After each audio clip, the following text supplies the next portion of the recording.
Good evening, everybody. Welcome to the July 30th, 2019 meeting of the Board of Selectmen. I will start with the approval of the minutes. Do we have minutes?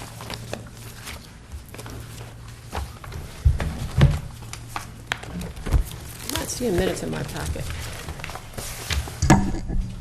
Tom, do you know? Do we have minutes? No, you don't have minutes. Sally Sinclair has retired, or excuse me, left the selectman's office, and there are no minutes this week, sorry. Okay. And then in that case, we will move to public comment for items not on the agenda this evening. Seeing and hearing none, we will now move to the transfer of the all-alcoholic common victualler license and a pledge of license from 3 Squares a Day Café, DBA The Square Café, to a Fork in the Road LLC, DBA The Square Café. Is anybody here on that license transfer? Great. Can you maybe join us here at the podium? Could you state your name and address, and maybe tell us a little bit about this change in license? Okay. So my name is Luke Dredging. I live in Hanover, Mass. And Tiffany Mill, and I've been running the Square for about the past 3 years. I've always loved it as a restaurant even before then, and Patty had noted to me that she was interested in selling. I expressed my interest to her, and that's how we got here. And who's the liquor manager? Is it Patty? On the license, yes. On the license currently? Yeah. And in the other venues where you've been the GM and the bar manager, have you held the license yourself? I have not held the license. No. Okay. Joe, did you have any questions? Yeah, I think it's more for the chief, whether we've had any complaints about alcohol beverage consumption at the restaurant. To my knowledge, no. I mean, I'm not aware of any, I just wanted to. Yeah, it's been 19 years, and it's a pretty clean record. Okay. Yep. I've got no other questions. Okay. Mary, any questions? No. It's a great location. It's a great restaurant. You know, I'm pleased to see that the restaurant itself will continue on. You know, I think the Square has been a really a vital part of that downtown fabric. We would look forward to having you participate as part of the Downtown Association. You know, the board has said more than once that we're committed to the vitality of the Square, and I think, you know, the dining experience afforded by Square Café has been, you know, just a marvelous opportunity, I think, for Hingham residents. Yeah, absolutely. So no changes in operation, no changes in hours? No, everything would stay the same. I would look at reopening on Sundays like we used to do. Yep. Other than that, nothing in the immediate future. I have a few things I might like to do a little further down the road. Okay. And does the license currently would allow you to expand into Sundays with liquor if you wanted to? I believe it would, because it already did. It did? Yep. Yes. Okay. Yeah. And who will be on site? Will it be you and? Me, yeah. And Carol? And my fiancé. Yes. Yes. Okay, great. All right. Well, I don't have anything further. Anybody from the public have any questions? Okay. Seeing none, I take a vote. Looks like, do we have 2 motions on this? Transfer of license. The pledge of the license, and Yep. so we approve the transfer, and then we approve the request for a pledge of license? Yep, that's what it looks like. Okay. I'm not familiar with the This must be process. the ABCC's requirement. Okay, so with that, I move that we approve the transfer of an all-alcoholic beverages common victualler license from 3 Squares a Day, Inc., DBA The Square Café, Patricia A. Libby, manager, to a Fork in the Road, LLC, DBA The Square Café, Luke C. Dredging, manager, subject to the approval of the Massachusetts Alcoholic Beverages Control Commission. Second. All those in favor? Aye. And I also move to approve the request of a Fork in the Road LLC, DBA The Square Café, for a pledge of license to Patricia A. Libby, subject to the approval of the Massachusetts Alcoholic Beverages Control Commission. Second. All those in favor? Aye. All right, good luck to you. Thanks for coming in, appreciate it. All right, next up, we have the harbor dredging contract, and I see the harbor master, Ken Corson, here.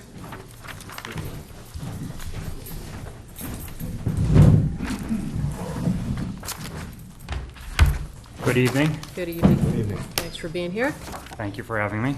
I'd like, wondered if you could take us through the dredging the high points of the dredging contract, and maybe also talk a little bit about the celebration. What was it, last week, when the Lieutenant Governor was here in Hingham to celebrate the awarding of the dredging contract, and really just great work by you, Ken, to secure $2 million for the town of Hingham from the 2019 Massachusetts dredging program. Just really, really outstanding work. Well, thank you. And it wasn't just me. I mean, there was definitely teamwork involved in this. And it really is a great achievement for the town. It's $2 million that we don't have to borrow. It represents roughly half of what the dredging could be. It's anticipated to come in around $5 million on the high end. Hopefully it'll come in lower than that, and this will be about the 50% match. So it was great news. Wasn't really sure if we were going to get it. It was pretty competitive this year. There were a lot of communities looking for dredging funds, and it was only about $4.1 million to go around. So the fact that we got about half of that is really great, and it's going to help us out significantly. In regards to the dredging contract, it goes out to bid tomorrow. It'll be posted on the town website. Okay. The bid package, the contract, and engineering documents all come to about 237 pages. You're welcome to peruse the entire document if you'd like. Joe? Thanks. Yeah, right. I'm the newbie, so that's what happened. It's going to be out for about 2 weeks.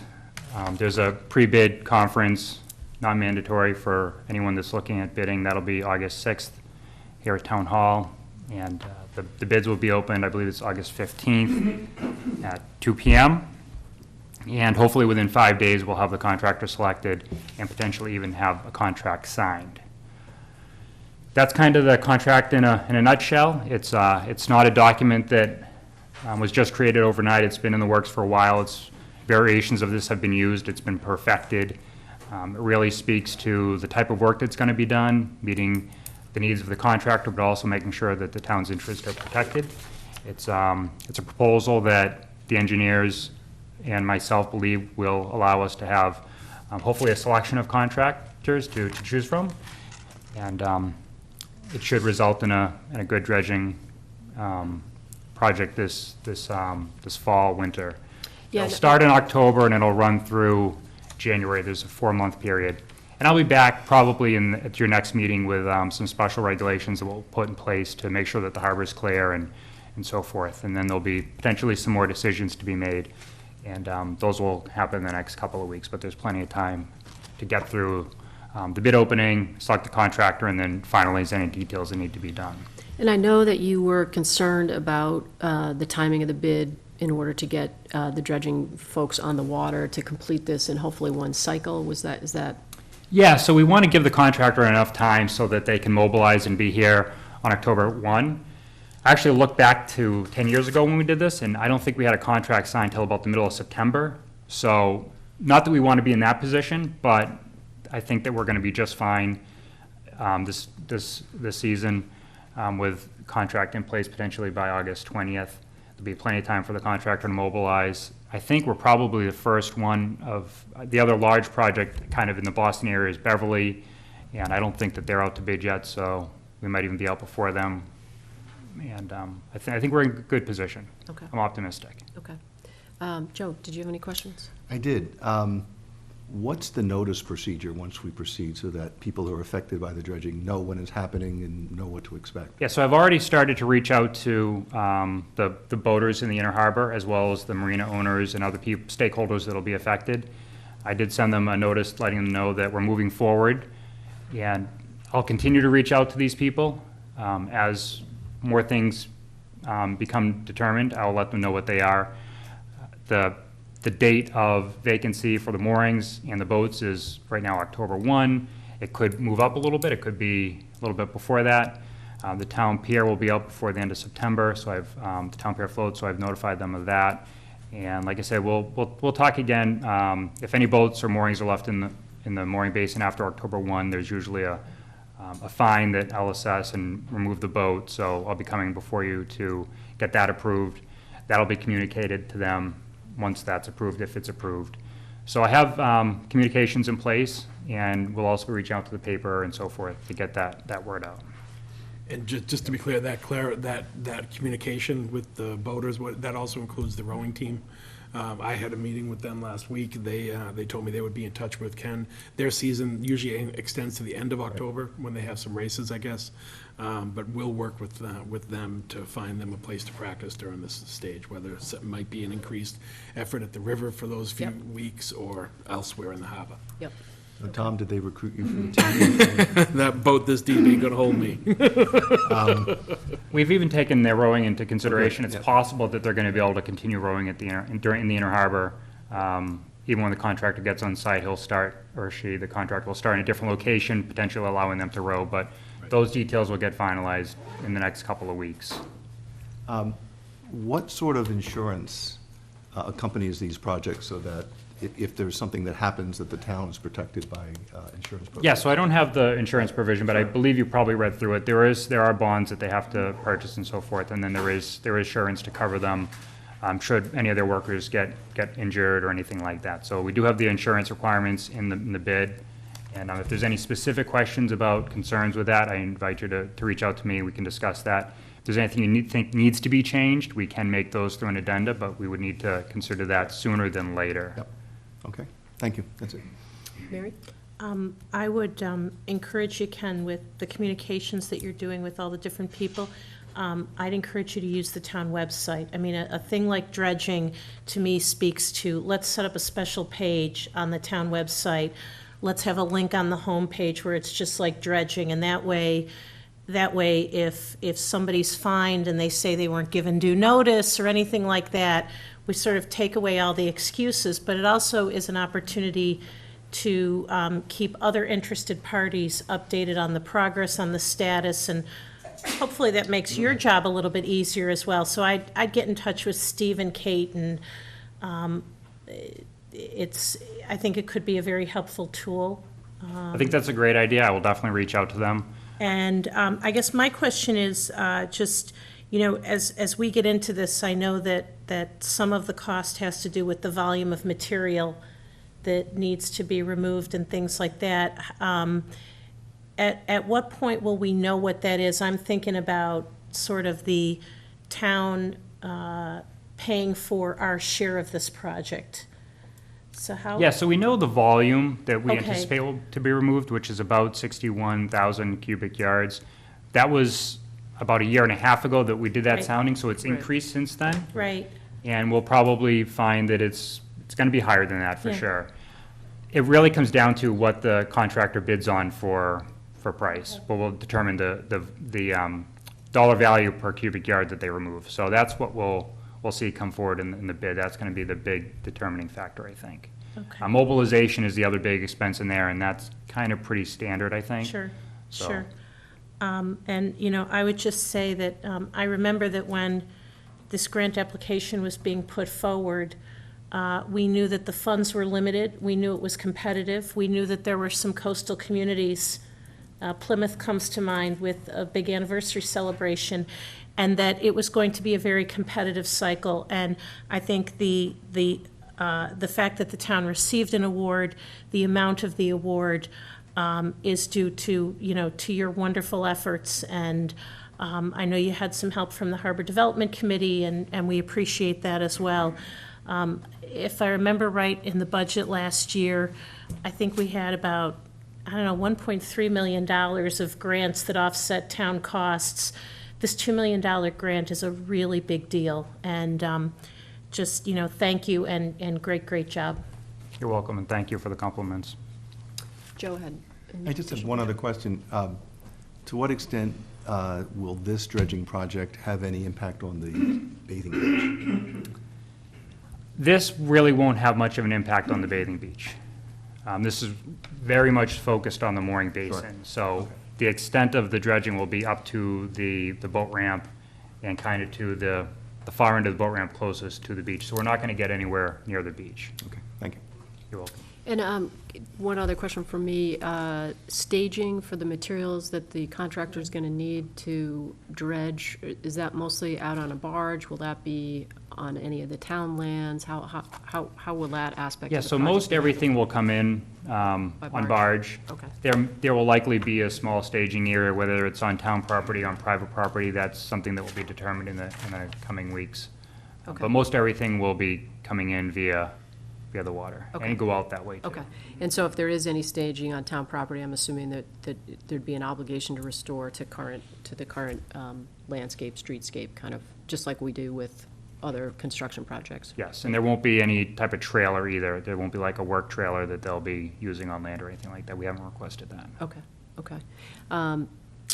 You know, and, you know, to echo Mary's remarks, the remarks I made at the start, you know, I think that your ability to target and to position the town to receive particularly, you know, this kind of support for what would otherwise be taxpayer money out the door is really, really significant. And, you know, I think it also speaks to the governor's priority to support coastal communities and the, you know, the blue economy here in the Commonwealth. So, you know, the question for that, right, is the governor maybe makes that a priority, but unless communities are organized and efficient and effective in their ability to target that support, you know, we lose out. And because of you in this particular case, you know, we were right where we needed to be in order to get, you know, very, very significant support for, again, what otherwise would be total taxpayer costs. So, again, really appreciate it. Thank you. Thank you. Any questions for the public on the dredging contract? All right. You don't, is there a vote on this tonight? Yeah, we don't need a No. No, okay. Do we need to have them authorize you to sign the contract? We can, when you can have the contract. Well, it's all done, it's all part of the bid. The question is, I don't know if the board will be meeting by the time we need to execute the 13th contract. The bid will be opened on the 15th, so it'll be after the 15th. So we could vote it on the 13th then. Okay, yeah, Okay. I guess I prefer to do that since the contract's not in the I packet. agree. Yeah. Okay, that'd be great, if you don't Okay. mind coming No, back. I don't mind coming back. Okay. Thank you. All right, You're thanks, you're Ken. welcome. Thank you. Thanks. All right, so next we move to the renewal of the cable television license of Comcast Cable Communications. At least, Come on up, we got at least him. it. If you want to join us, you're the chair of the meeting. John? If you could state your names and addresses for the record and maybe take us through all this hard work you've presented to us tonight, that would be great. You're up first. Great. Hi, I'm William Solomon, Special Cable Counsel for the town. And 2 Old Peter Samaro, New Salem, Massachusetts. Thank you. And I'm Dave Jones, I'm the chairman of the Cable Advisory Committee. for And being it's here. 19 Lafayette Avenue, Hingham, obviously. I'm John Rice, and I'm also on the Cable Advisory Committee, and I'm at 12 Lafayette. Thank you. So what are we doing here tonight? I'll go, sure. The Comcast's license with the town is coming up on the 14th of August, and we've been negotiating the renewal of that for the last, I don't know, 2 years. Yeah, 6 months or whatever. But anyway,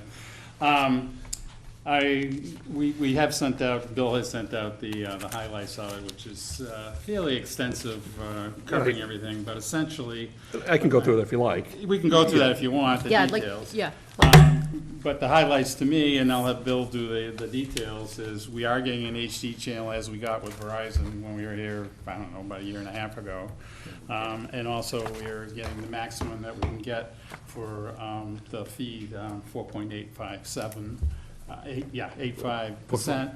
And we'll also talk to the iNet that we're taking over, and we also got a senior citizens discount, which is being added, so. Bill can go through the details for you and Sure. take it from And there. we also got capital. And we got capital, that's right. great work. Thank you. It's good to be here again. I had worked with the town on the renewals 10 years ago, the Verizon and Comcast renewal. It was great to be back, as I mentioned, when we signed the Verizon Verizon, license, which was a great process and a good result. So as Dave said, we've been working on the Comcast license really for 2 years, but more intensively after the Verizon was done. But the ascertainment process took a while, and partly because the bigger issue was the institutional network. You have a institutional network provided by Comcast. That's the telecommunication lifeblood of the town, where you put your data and other telecommunication information, and it also acts as the methodology for returning public educational government access programming from the origination buildings.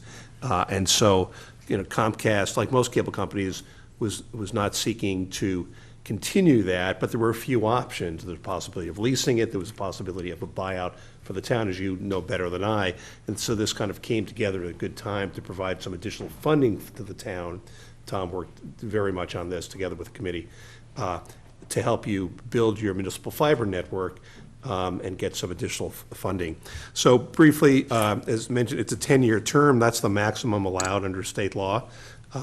It's the time where the future of cable, which I believe will be here for 10 years, but there's competitive pressures and changes, so 10 years is in the interest of the town, and I believe also Comcast to create some certainty. The town currently has, Comcast currently has 4,731 subscribers, and that's, held pretty steady. The year before was 4,760, about 7 years ago, that's when Verizon started getting more subscribers, but it's balanced out.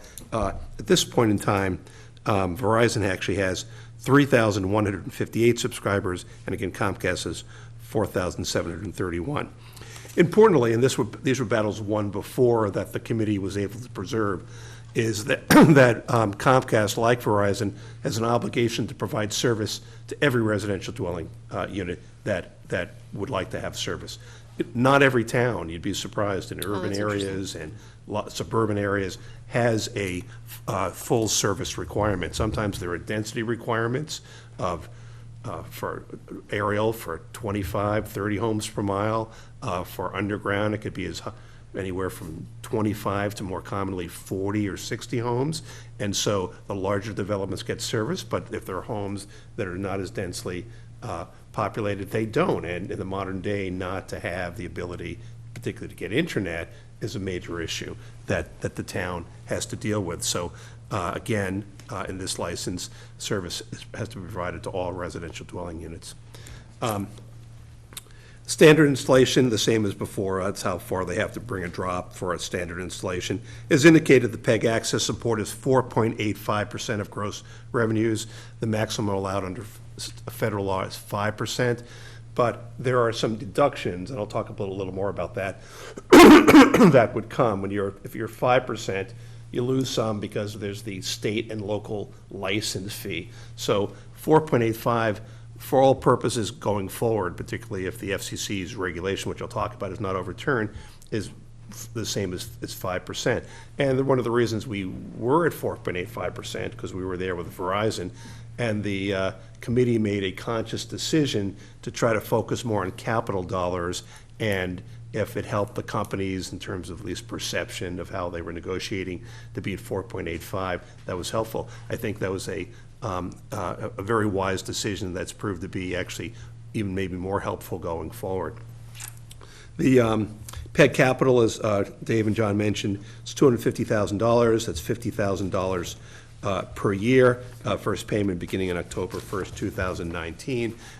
That is above the average capital payment per subscriber in the Commonwealth.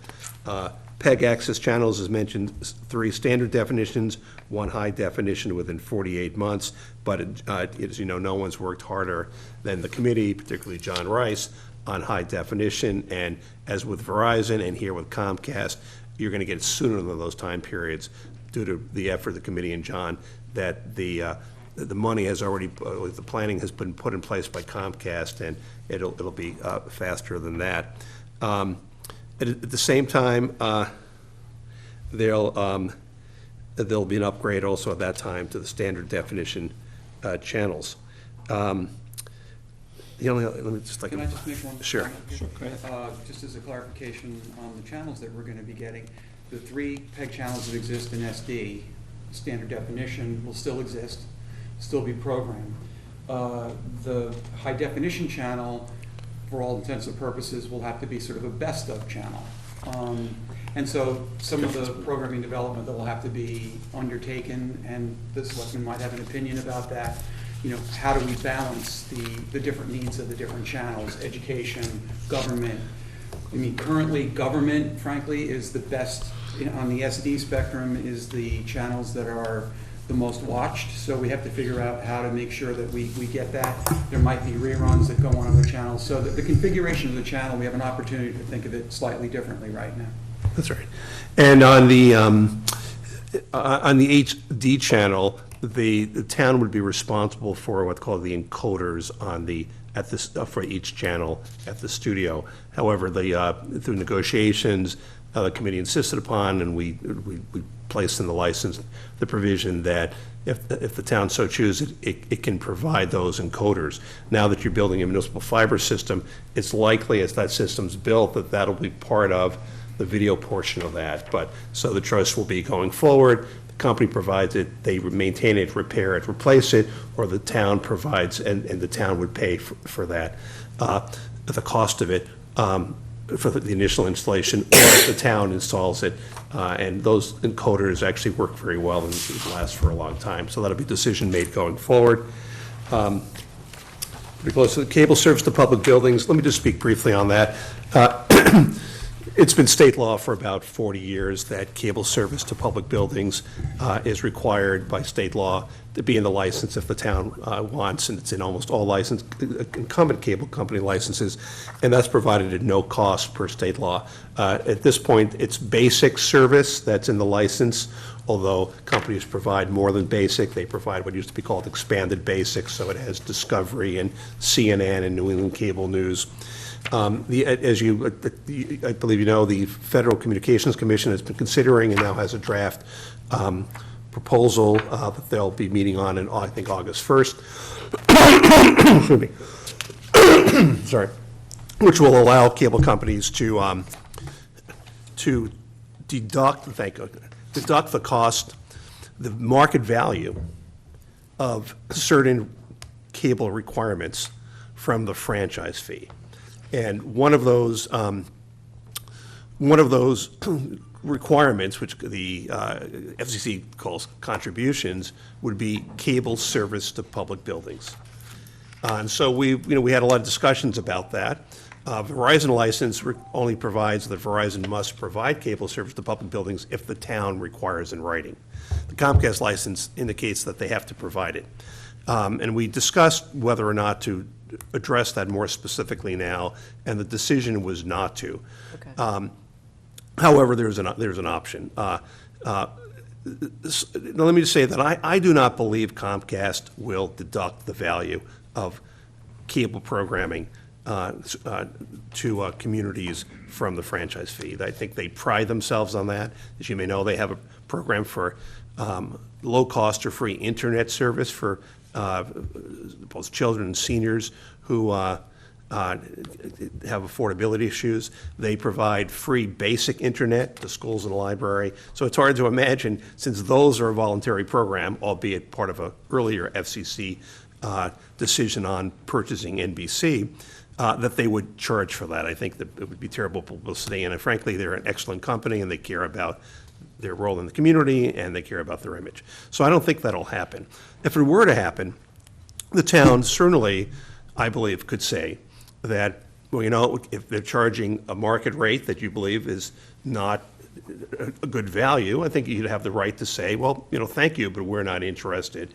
I don't believe, and I've had discussions with them, they would say, oh, you must take that service, it's in the license, you asked for it, you have to take it, deal with, if you want to do something different, deal with it 8 years down the line.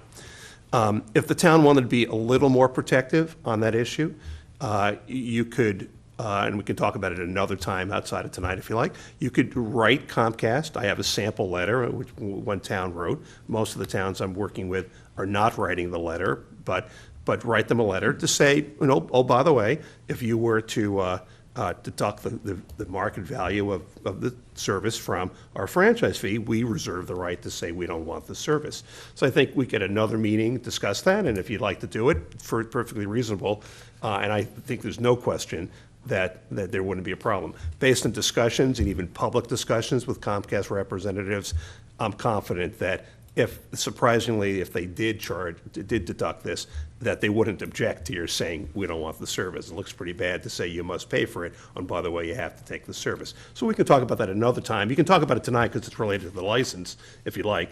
I just have a question on timing. So the ability of Comcast to deduct the town service from the franchise fee is dependent on the promulgation of new regulations by the FCC? Right, and their draft regulation and order has been come down, the comment period's closed, and they're gonna have a meeting, I believe it's August 1st, and it's a pretty done deal. Now, that said, it's gonna be appealed. I think the folks who are appealing it believe there's certainly a significantly better than 50% chance it could be overturned.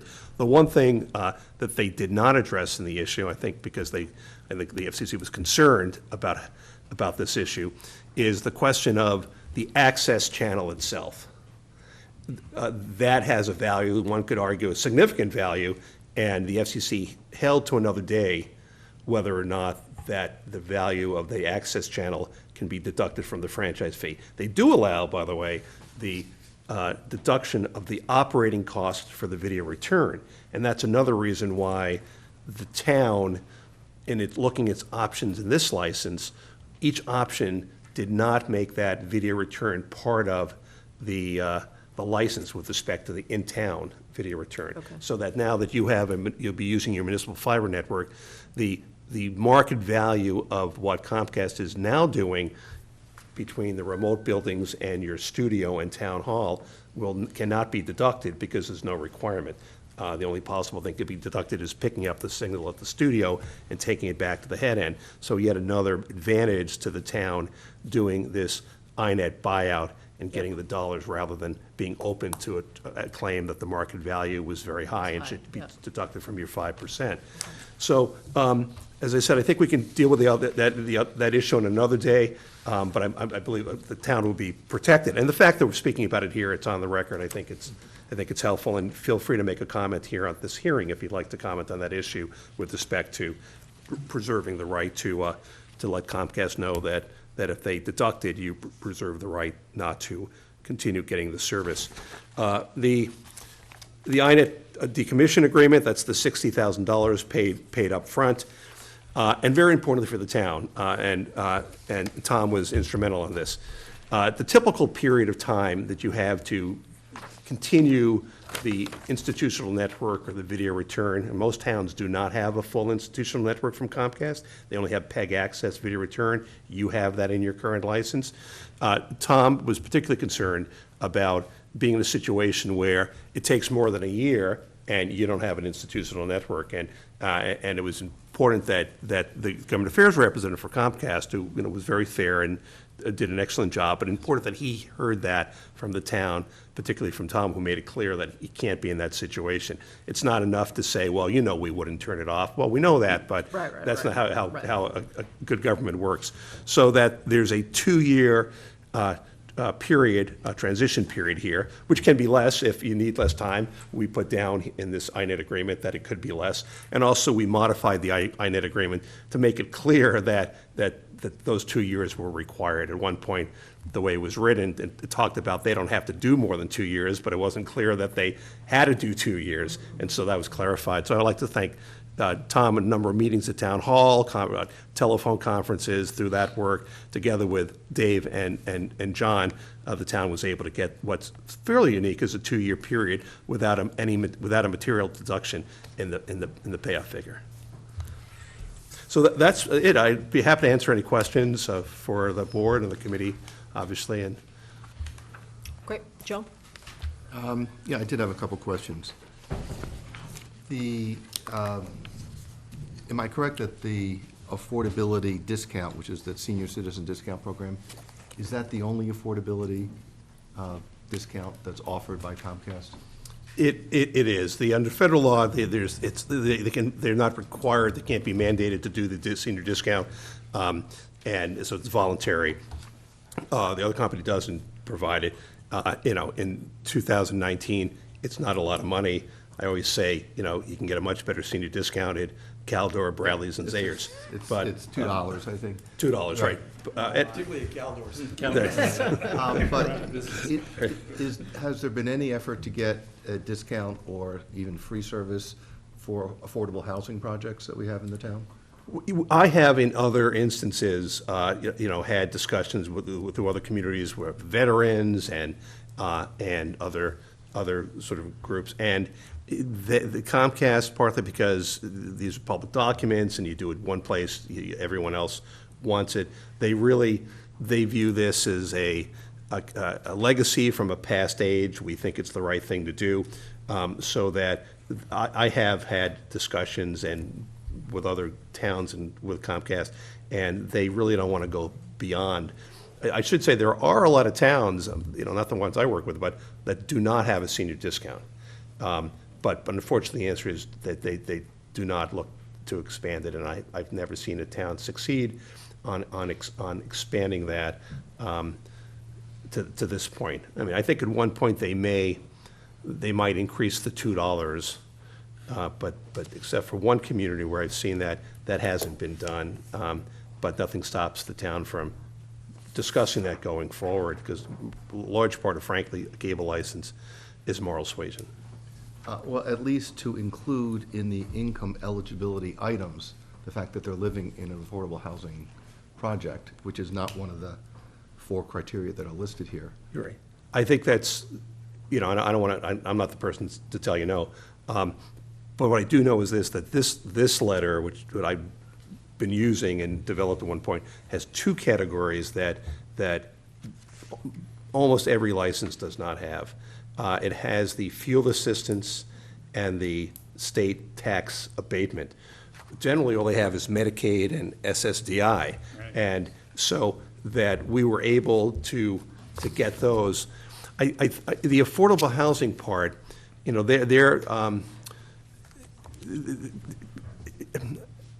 I don't want to tell you, I know from my experience that they're going to say, well, folks there may otherwise be able to qualify. I think they're wary to expand it. There may be, they might say there may be folks who live in public housing who otherwise don't qualify. So I don't want to make their case, but I do know that one is that these exemptions or rather qualifying factors are, other than in some licenses I do, or not appear. And I'm glad we got that. I think what we could do, and my suggestion would be, one, if the board decides to vote tonight, is that we can write and speak with the representative, and in fact, ask him if he would come here and speak with you about that.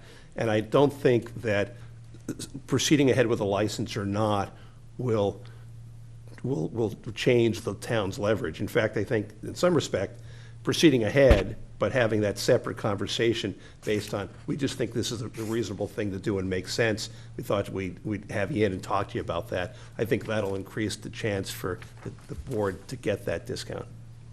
The Verizon agreement predates my tenure on this board. Did that have a income eligibility or any other? Verizon doesn't do any senior discounts anywhere in the country. Okay. Their first time around, they would give some sort of grants if they could give to the senior center or something. And this time around, their view is that they're the competitor, that they create some balance on price, some competitive aspects, and that as such they do not provide it. To Comcast credit, they continue to provide it, albeit limited, even though their competitor doesn't. Joseph, and if you're not aware, our contract with Verizon is only 5 years. Yep. So it's a different kettle of fish for that reason. And this is, just so I'm clear, it's television and internet. Well, it's only television. That's the only Cable Act only applies to TV, Okay. so that internet service and telephone are out, and the revenues from internet service are not counted in the gross revenues. So it's only cable TV gross revenue, which is about, at this point, I have the numbers, but probably about $120 a month per subscriber in Hingham. So, so the provision of internet service, for example, to town buildings is not something covered by this? That's right, although they separately do provide it voluntarily to schools and libraries, but not the town buildings. Okay, great. That's all I have. Good questions, thank you. Thanks. Mary? This was very comprehensive, and I think most of my questions were answered kind of in the presentation. I just, for the committee itself, I just first of all wanted to say thank you for all the wonderful coverage that you give in the government channel, and in particular, I would just say that during the lead-up to town meeting and the consideration of purchasing the water company, Harbor Media, sorry, I still say HCAM. But Harbor Media was broadcasting so many different hearings and presentations. Sometimes it was 2 or 3 nights a week. Sometimes rooms were difficult to set up. It was a lot of late hours, and the team was responsive, cheerful. They worked out issues when they had it, and I really do believe that visibility of that particular issue was instrumental in the town meeting vote that we got. So as we're looking at things like high def, I think that's going to be really important, because I think we have seen that sometimes the presentations, and as a town, we're doing more of those things now. We're doing more presentations, with your very best efforts on a standard definition, they just don't show nearly as well. So that'll be a great thing. And the only other thing I wanted to mention, you have a great team, and Eric Connerly is rolling off after 9 years. Yeah, that's- And He'll be missed. Eric is not Yes. here tonight, but I did want to just publicly acknowledge his very significant contributions to the committee over that time frame, because he was certainly instrumental in a lot of these contracts, and so we thank him for his service, and we just appointed Michael Leary, so you've got a new member, so I know you'll enjoy working with him as well. We need some women. Yeah. Some We're women, that's too many right. guys on our committee, That's so right. if anybody knows anybody, just throw it out there. Make a pitch here, right here on TV. Yeah. Come on, ladies. All right. Exactly. One thing I'd like to add, though, Mary, is that, one of the reasons we fought so hard for HD is that I really believe that we were leaving 90% of the audience out, not knowing where to go. There's no channel guide. These are the things we also tried to fight that are difficult because of the nature of the technology. But we have a real opportunity now, and I think our audience can grow by 95%, because people just don't go to the SD channels anymore. They go to HD. Anybody who has an HD set for the last 7 or 8 years. So I think now we have a real opportunity to do some very special things with our cable access, and I think we should have, Yeah. input into that. And I like your approach of sort of the best of, because there's outstanding programming on all 3 channels. And so certainly we want to leverage the HD to the greatest extent that we can. Laura, you hear all this, right? You hear all this? You talked a little bit about the evolution of cable over this next sort of 10-year time horizon with Comcast. I know that we've been concerned about continued funding and frankly, access to programming, given the change in the media marketplace. Was that part of the conversations you had with Comcast? Well, no, only because my position is cable be here for years, so let's sign a 10-year license. But yes, it's something to think about. Now, this license does address that internally. One is the increase to 4.85% from the current 4.2% for Comcast.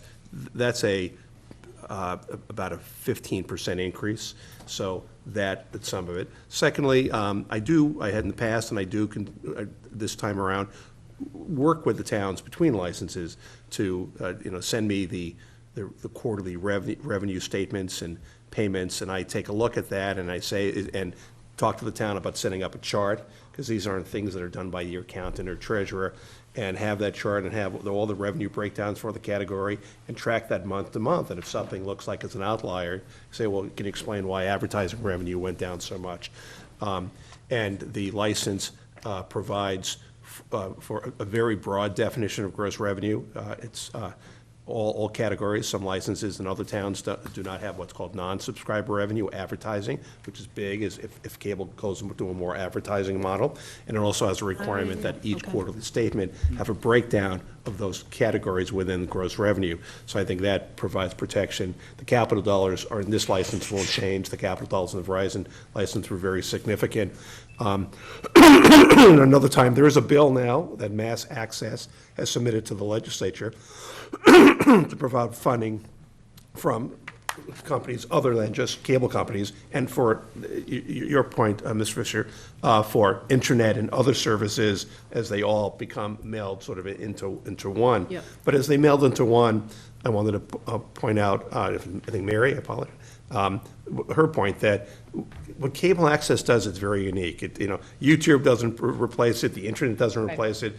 This is in-depth, see it firsthand, coverage of local events in a world where as you know, the newspaper and the news model is not working in the way it used to, or not succeeding in the world of the internet. And cable access with a focus on local community is unique. And I know in traveling the Commonwealth that show me a community that has good public education government access, and I'll show you a community that's working in all cylinders, where people, as shown here today and other matters, are working together, cooperating, have a town hall where you can't find a parking space, there's not a room. When we're here for committee meetings, there's not a room that's not busy with committee members. And a material part of that I agree. is connecting with the public. And the last comment I want to make is, having done the last license, and Ms. Burns was on the Board of Selectmen and the Cable Committee representative, that Hingham's done a wonderful job, the town together with Hartman Media, to create, since the last license, everything you have now. And it doesn't stop here. You're going to, as you know, there are plans to continue to build that program, but the town should be proud of that. And there's a lot to do going forward. And we'll try to monitor as we go along Great. to make sure that we can try to protect the interests of the town. Great. Karen, I think just to add to the conversation, some of the question you are asking is, there's going to be technology that's going to disrupt the industry. There's going to be more efficient ways to get the signal into your home, wirelessly, and these are some of the issues that we're confronting going forward. So Verizon, not so much Comcast, because Comcast is a cable company. They're going to be a cable company. They're a big, huge media company. They're committed to a large degree. I think they'll stick with it like Bill is talking about. Verizon is, Yeah. but because we have both cable systems, if they decide to go off and do another technology, then some people will follow it that way. But some of them will say, I like my cable TV, and they're going to want to have it wired in, and they're going to like it that way. Will the revenue go down because they'll have to be more competitive? That remains to be seen. So I think that, I think the lesson of media has always been that things happen concurrently. Nothing ever goes out here, it's like, get rid of the VHS machines. After 25 years, they're all gone, but they kind of stick around a little bit, and the CD's there. So there'll be a blend, I think. But we very well might have to anticipate. I know some of the discussion that Harvard Media has talked about in the nervousness of not having a steady income stream is to think about doing some of their efforts in a more commercial vein, some of the other production stuff that they're doing. And I think these are some of the issues that we as a committee are grappling with in terms of how much time is spent, is public money being spent on that, and what's the best way to do it. There's language in the contract that somewhat negates that. So we need to be careful about what that is. One last fact, I know you need to move on, but we did leave out, when the license came back at one point, it had a provision that was added that said that in the level playing field provision, the level playing field, it says if you give a better license to another cable company, then this company has a right to match that. And what came back was a provision that not only compared in the level playing field another cable company where you have a choice to give a license and what that says, but other video providers that use the public way. That could be, in theory, wireless on your road, where the FCC wants to take away your authority to say no. So to Comcast's credit, we made clear that that wasn't discussed, we didn't think it was a provision, but we didn't have to argue the merits. What we said is, that wasn't part of the negotiation, it was really too late to bring that up. And to their credit, they said that's a fair point, and that was an example of something very concrete, that if it was in this license, we wouldn't be signing it, and secondly, would have gotten in the way of getting a license. So we, along the way, tried to make sure that if we can't control the future, we don't want a cable company to game the future. Yeah, And this yeah. prevented Yep. any gaming Yep. on the part of Comcast, which we appreciate, and we tried to do the same, other than with respect to make broad definitions, so that we have some protection going forward. Great. Well, again, I mean, I think you came fully loaded to bear in the negotiations, and I appreciate you protecting the best interests of the town and the citizens who purchase their cable, and protecting our access through the PEG channels, which, as you say, I think it contributes to citizen participation across the board in Hingham. So, from my standpoint, Mr. Solomon, your bullet point summary was very useful in kind of thumbing through that contract and trying to get an understanding of some very technical provisions. So appreciate the time Thank you you very spent on much. that as well. I appreciate that. Any questions from my colleagues? Any questions for the public on the Comcast TV license contract? Seeing none, I would take a vote, I guess 3 votes. Okay, so I move that the board, as cable television license issuing authority, vote as follows. First, to grant the subject cable television renewal license with an effective date of August 14, 2019, to cable, is this correct? Oh, I'm sorry, Comcast Cable, my To mistake. Comcast Cable Communications Management, Yes. LLC. All terms and conditions contained in the renewal license have been agreed to by Comcast. Comcast, by and through its authorized representatives, shall execute this renewal license agreement as set out on the signature page of the renewal license. Second, to recognize, acknowledge, and accept the senior citizens discount letter from Comcast dated August 14, 2019, and signed by Comcast Senior Manager of Government and Regulatory Affairs, Michael Gala. And third, to enter into the agreement between the Town of Hingham and Comcast Cable Communications Management, LLC, INET decommission agreement. All terms and conditions contained in the agreement have been agreed to by Comcast. Comcast, by and through its authorized representatives, shall execute this agreement as set out therein. Second. All those in favor? Aye. Great. Great work. Thanks for. Thank you. Thank you. Thanks. I got it, the committee has just done a great job. Yeah, really, really great job. Thanks to Bill. You're welcome. 10 more years before the I was next gonna say, it's almost time to start, right? See you next week. Thank you. Put your pen there. I will. We'll bring back Eric. Thank you. Thank you. Thank you. I didn't drink out of this one. Mr. Sullivan, what- Do you want some more? Thanks for the water. Yeah.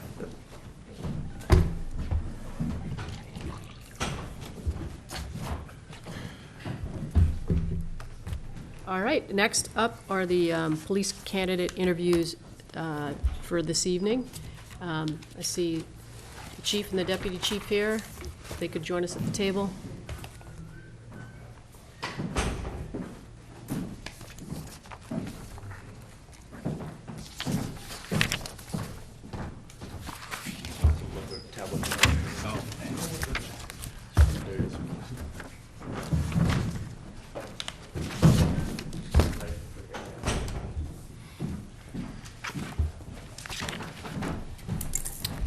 Good evening, gentlemen. Good evening. So we have a busy night ahead of us. You've had a busy couple months coming to this point this evening with 5 candidates for the Board of Selectmen to review for 5 openings at the Hingham Police Department.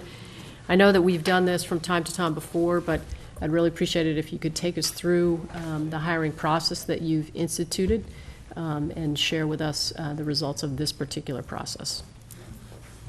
Sure. I just want to thank you for being patient with us as we move through this process. It is a rather lengthy process.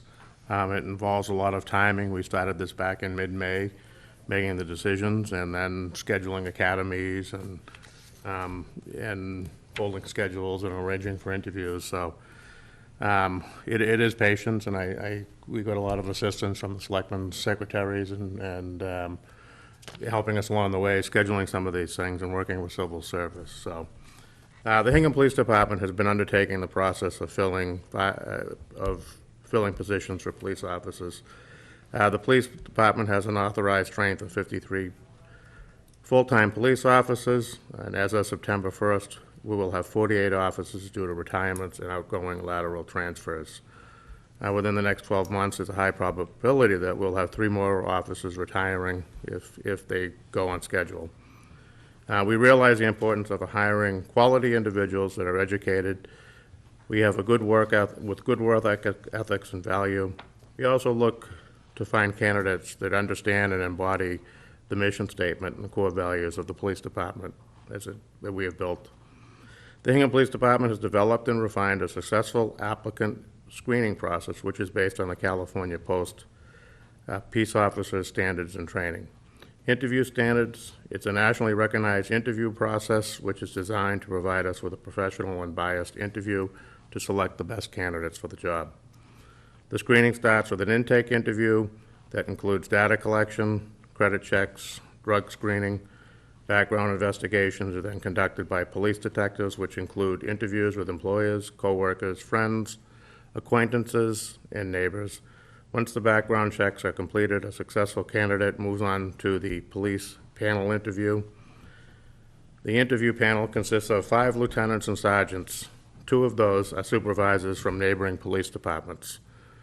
The chief, the deputy chief, the administrative lieutenant observe the interview process. Information from the background investigation is not shared with the panel to keep the interview impartial. The interview panel poses 32 rated questions which assess the candidate's judgment and response under stress to scenarios from categories such as communications, interest and motivation, community involvement, and problem solving. Additionally, there are 9 other questions that are not scored. These questions relate to the candidate's background and are designed to draw out any disqualifying information. During the interview, the panel cannot ask follow-up or leading questions and must accept the candidate's response as final. Each interview lasts for approximately 1 hour. At the conclusion of the interview, the panel deliberates for several hours, tallying the scores from each category to produce a final score for each candidate. After the conclusion of the police interviews, the administrative staff, including the chief, deputy, and administrative lieutenant, and detective sergeant, meet to review the candidates.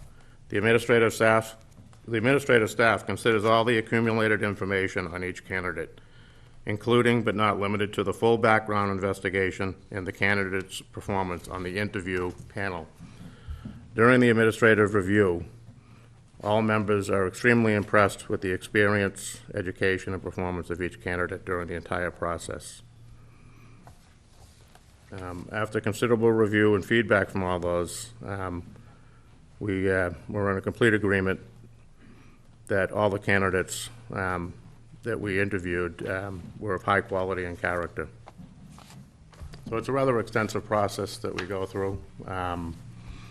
And it's, like I said, it's designed, I think it's a tough position for candidates to come in and be in a room with 8 officers, uniformed officers, and go through an interview process.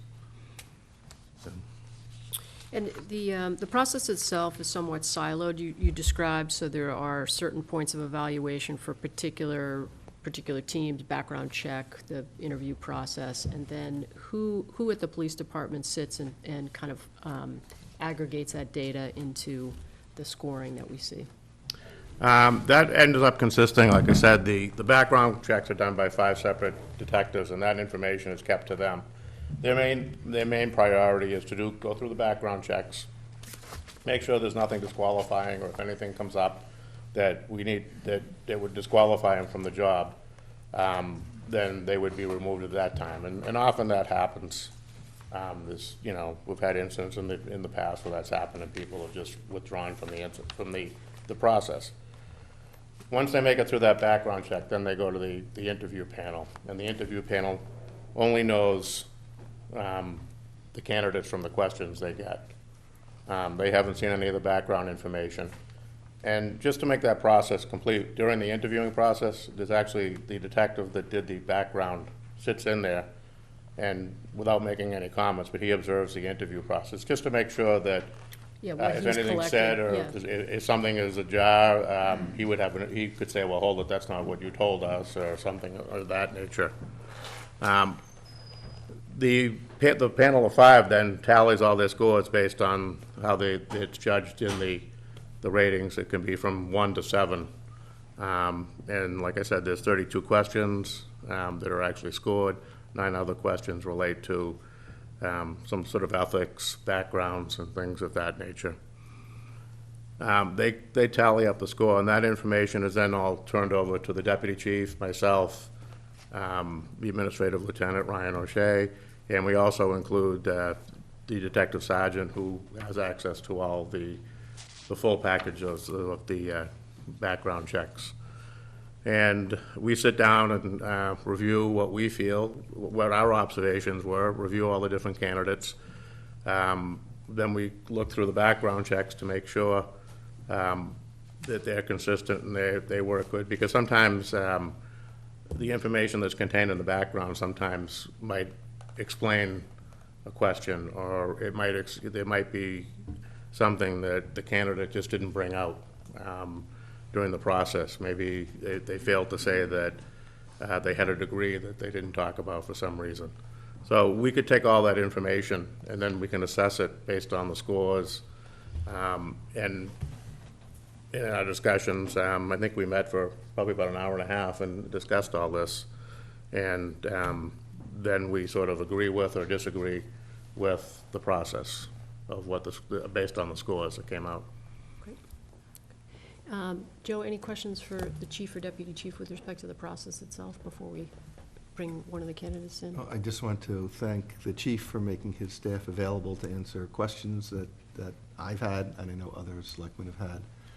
And I do appreciate the tremendous time that you've put in, that your department has put in, just to make sure that you are bringing to the community officers that belong in this community and that will serve the community well. So thank you. And thank you. And the only other thing I should mention too is there's also civil service rules and regulations sort of play into this as well. We do get a list of candidates from civil service, and they have a certain position on that civil service based on their original test that they took about 2 years ago. Yeah, 2 years ago. So, and they're assessed on that as well. And if you look at the original sign-up that appeared in your office, you'll see that positioning of civil service. Could you also comment a little bit about what happens after this step? Is there further training? There's an academy they go to? What happens next? Well, I'll let the deputy speak to that, because he's been making Sure. most of those arrangements. So after appointments are made, the paperwork from the candidates that are appointed is sent to the police academy.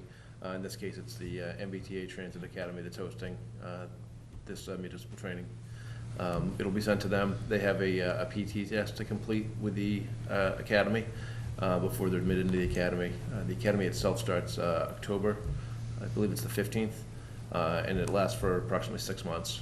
Once they're out of the academy, they have 3 months of field training, where they go for a final evaluation with the field training coordinator. They'll either be released from field training or stay in field training for a little longer until the coordinator feels that they're capable of being on the road by themselves. So it's about, I'd say probably about a year process from, when we started back in May.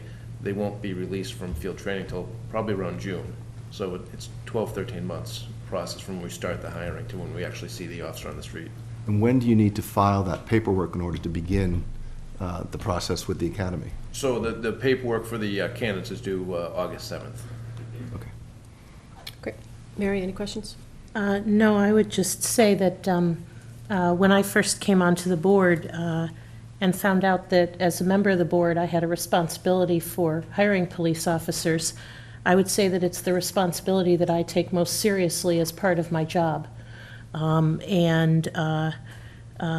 It is extremely helpful to have all of the information and to have the benefit of the perspectives, as well as the opportunity to firsthand interview candidates. And I would just say that as you take this responsibility very seriously, so does this board. Yeah, I would completely echo that. I think it's one of the most important roles that we undertake on behalf of the town, so appreciate it. And as Joe said, you know, you have, and in particular in this case, particularly with the number of candidates that we have, I think spent a great deal of time with us to try to get us up to speed to be able to conduct these interviews tonight with, you know, with sufficient background. So I appreciate that. Thank you. So without further ado, should we bring in the first candidate? Yeah, it's Jake Handrahan is the first candidate. Great.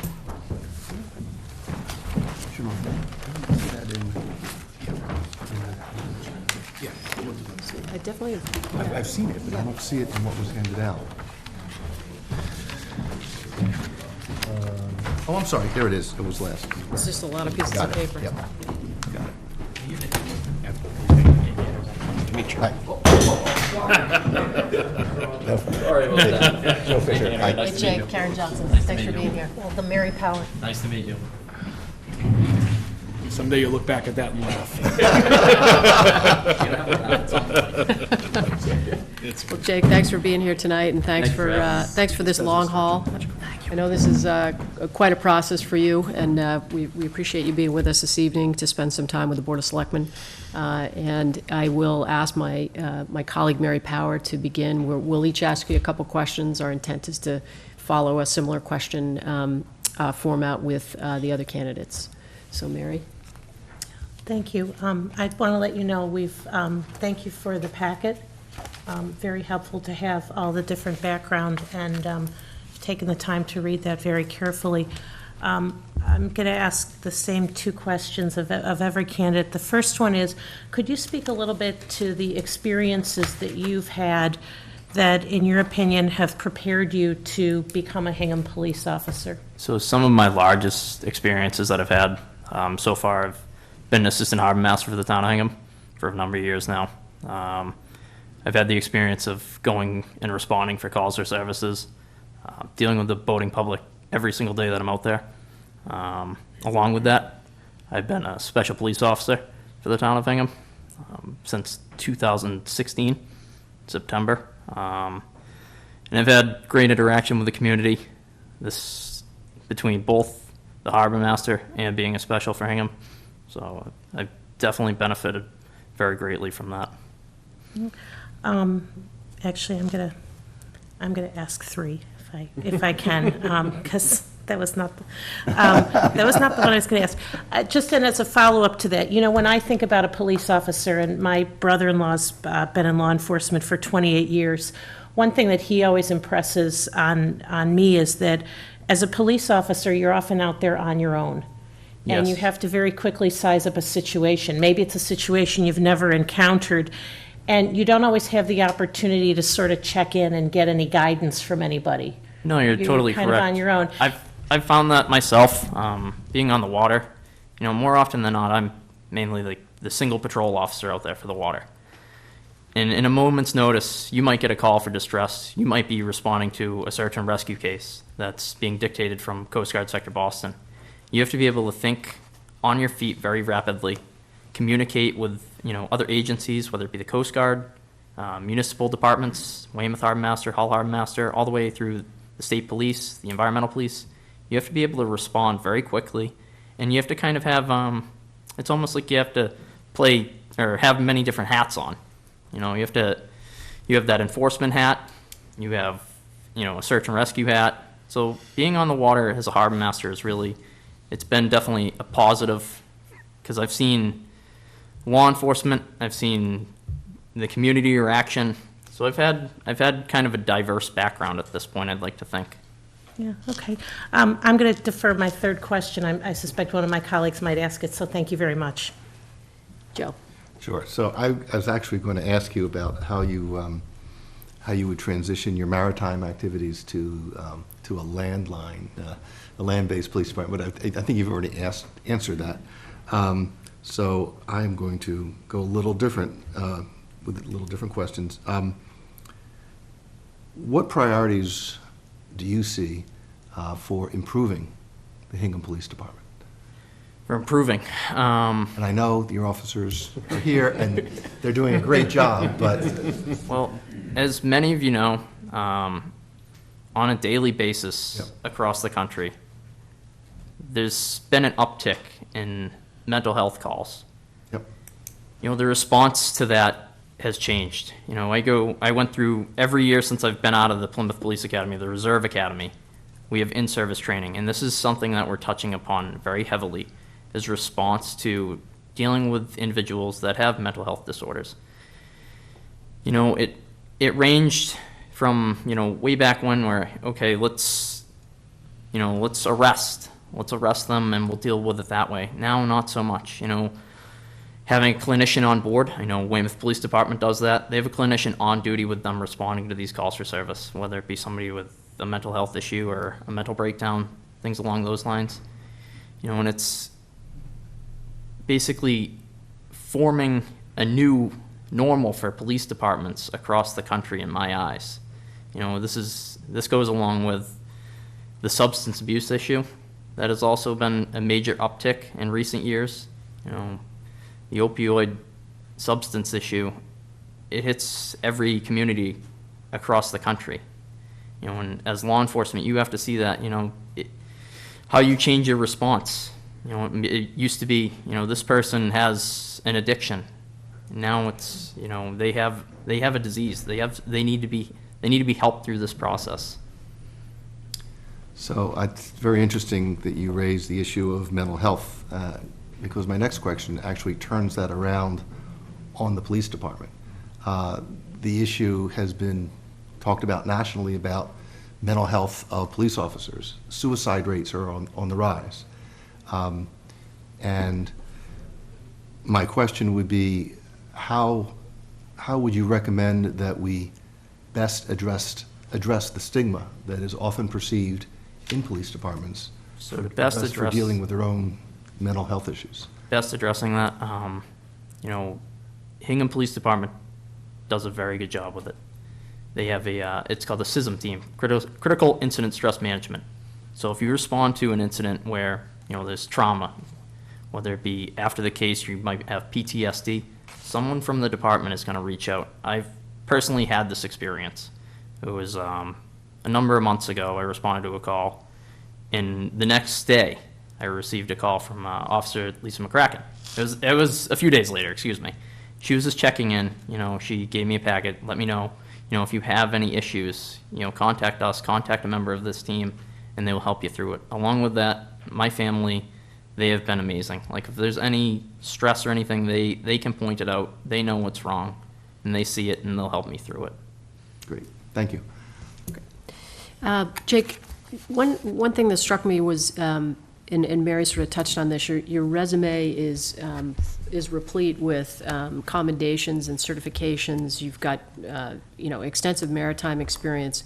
You've got a lot of choices, and I guess my question to you is, why policing?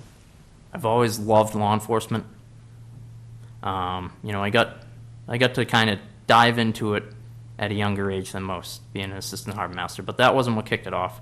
What kicked it off was doing the CPA. I was class 40. I went out with a ride along with Officer Ryan Ross and Mike Gervasi, and it shifted my whole mentality. You know, I've been trying to build up into this career. That's why I've kind of followed this pathway, this segue. And I saw that it was a good gateway. It kind of laid the foundation for me to get into law enforcement like this. So that's kind of why I want to segue over to more of a shore side, basically, from being out on the water.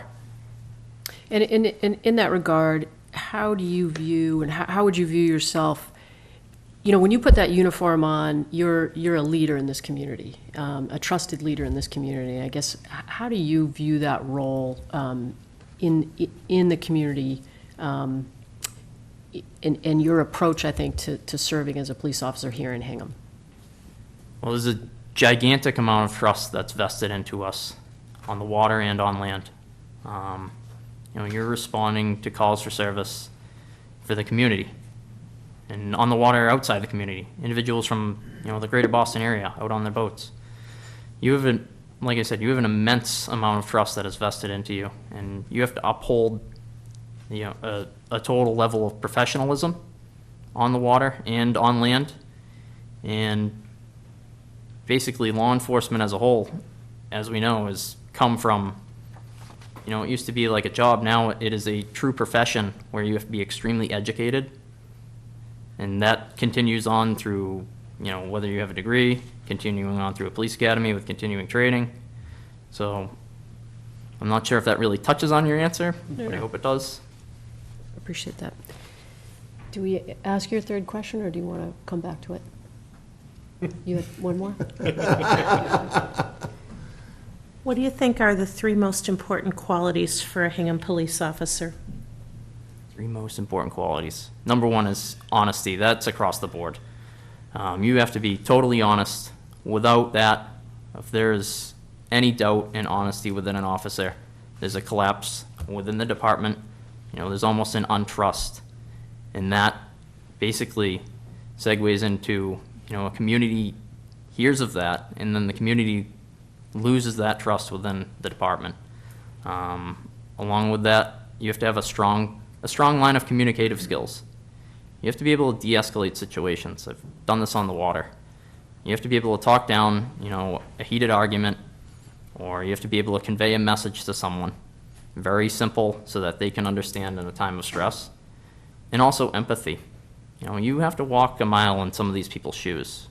You don't know who you're dealing with. You might be out there with somebody who, they're a veteran themselves.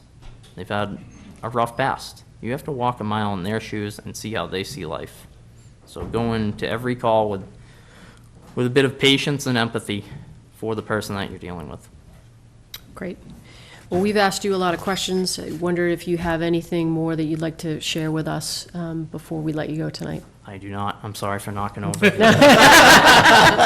It's not the noted. way I wanted to set this tonight.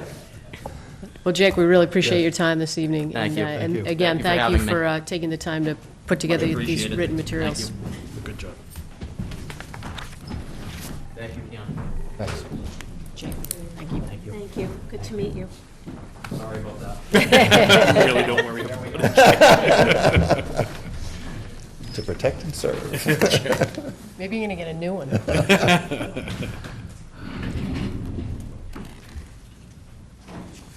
actually think that was a great way to end. No, we could do it again. Hey, how are you? Karen? Nice to see you. Mary Howard, welcome.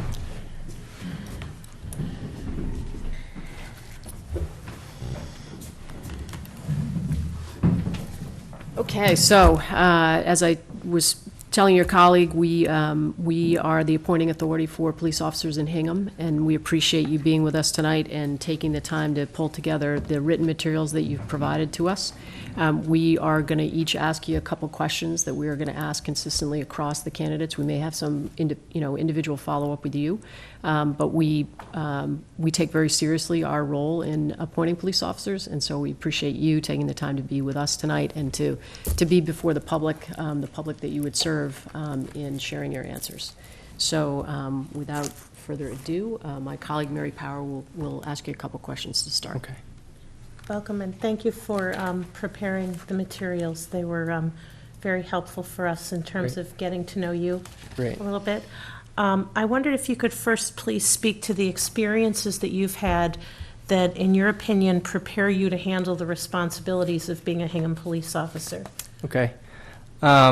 So I went to and am still working towards my bachelor's degree in criminal justice. So I've had the opportunity to take, classes in criminal justice and build experience that way. But I'm also an assistant harbor master as well as a special police officer for the town of Hingham. So I've had the opportunity to, wear the Hingham police uniform out in public and interact with members of the community and, really build experience that way and relationships with community members to help prepare me for a full-time role as a Hingham police officer. Yeah. And my second question is somewhat related, which is that oftentimes police officers have to very quickly assess a situation and determine what to do by yourself, on your own. I was just wondering if you could think back of an example of either, while you were an assistant harbor master or a special police officer, or maybe just another work experience that would sort of give us a flavor for how you might handle a situation that you might encounter as a police officer. Right. So yeah, working as an assistant harbor master, there are times where, I'm the only one on shift for the evening. And last summer, there was actually a call that came out towards the end of my shift of a man overboard call. And, that's one of the last calls you want to hear come over the radio. And so I immediately had to, formulate a plan of how I was going to react to this. And, that started right from the dock, getting on the boat, bringing everything I needed to deal with the situation, as well as, while it was underway,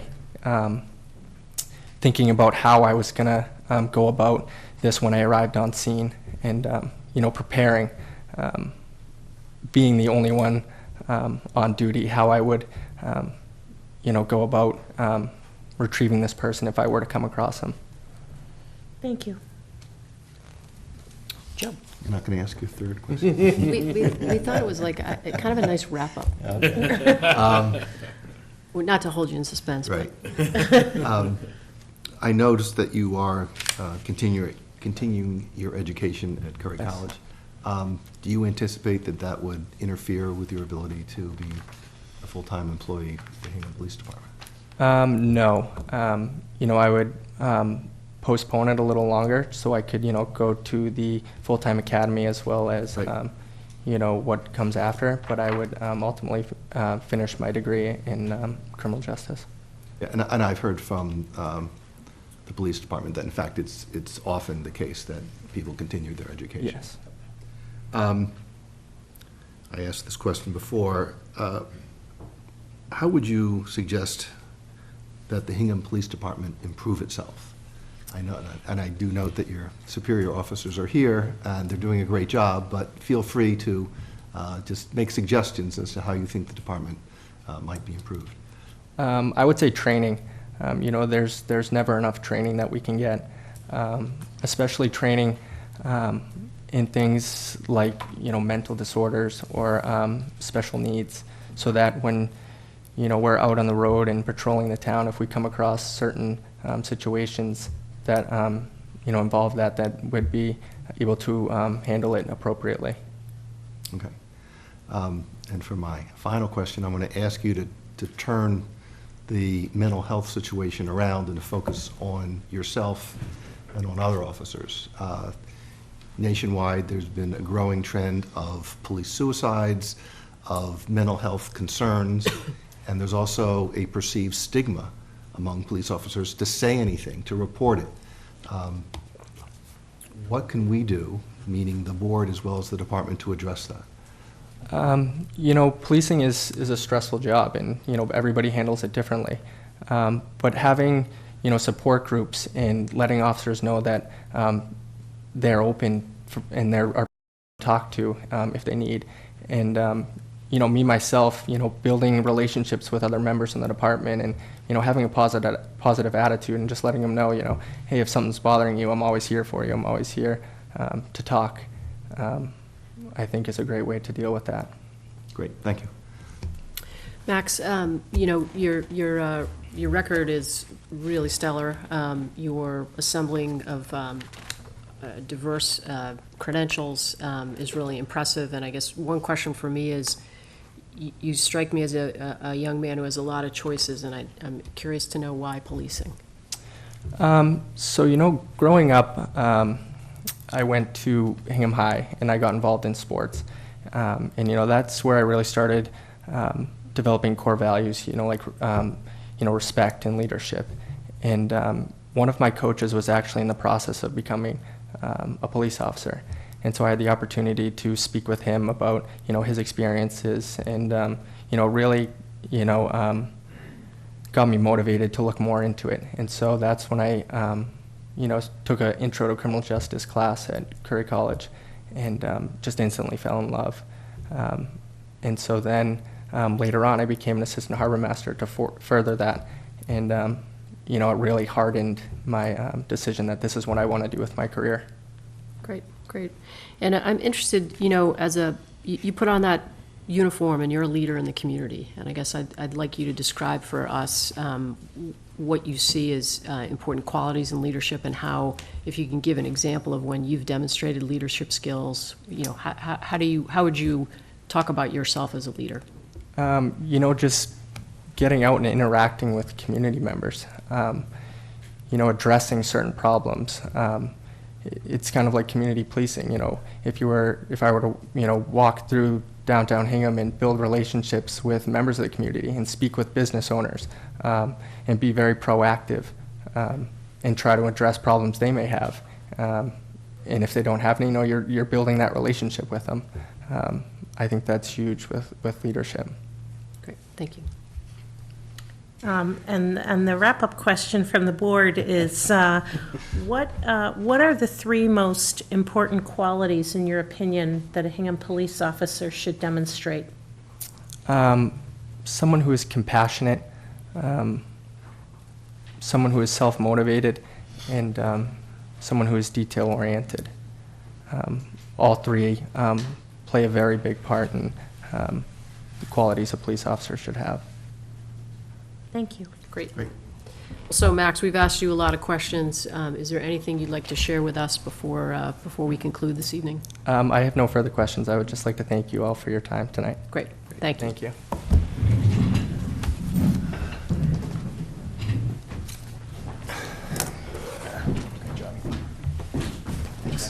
Thanks for being here.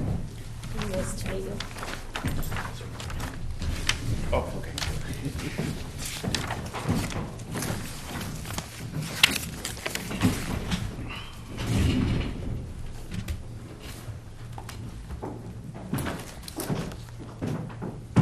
This is Mr. Alex Hartman.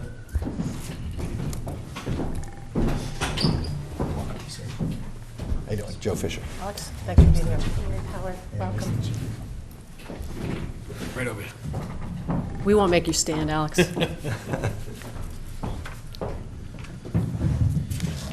But we do appreciate you being with us tonight. As I've told your colleagues, this is an important part of the public process in the appointing of police officers. The Board of Selectmen is the appointing authority, and so we appreciate, notwithstanding the fact you've gone through quite a hiring process to date, this is an important piece, not only for the public and for the board, to see the qualifications and caliber of the officers that are under consideration by the Hingham Police Department. So we appreciate you being with us tonight.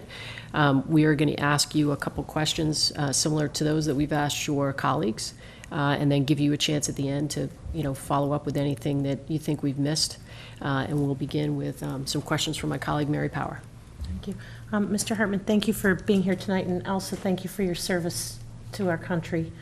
I'd like to start out by just asking, and we've had the benefit of reviewing your resume and a lot of the other information we've received, but for the benefit of the viewing audience as well as for the board, I wondered if you could speak to the experiences that you've had that you think have best prepared you to handle the responsibilities of being a Hingham police officer.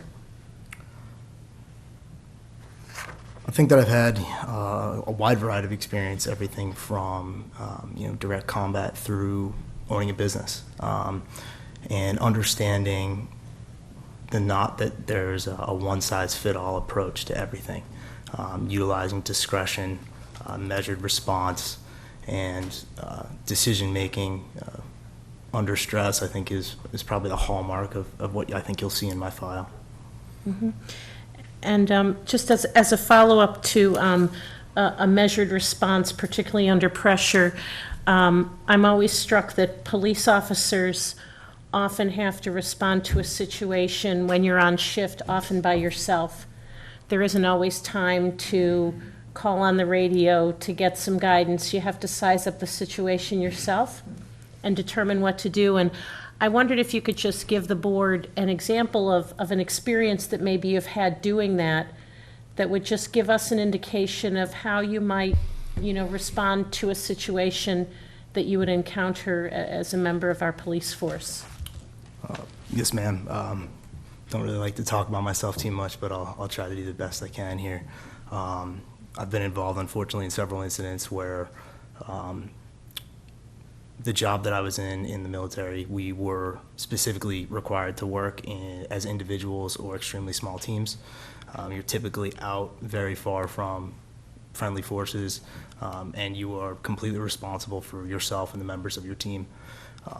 I've had experiences where we've taken casualties. I've been a casualty myself, and the mission success is still required. So that's the point. You need to start thinking on the fly, developing solutions quickly, and not being paralyzed through analysis, taking the facts. You may not have all of them at the time, but making the best decision that you can with the facts that you do at the time at hand, and carrying on from there. Thank you. Joe? Yes, thanks for being here. I was first going to ask you if you have any suggestions for improving the Hingham Police Department.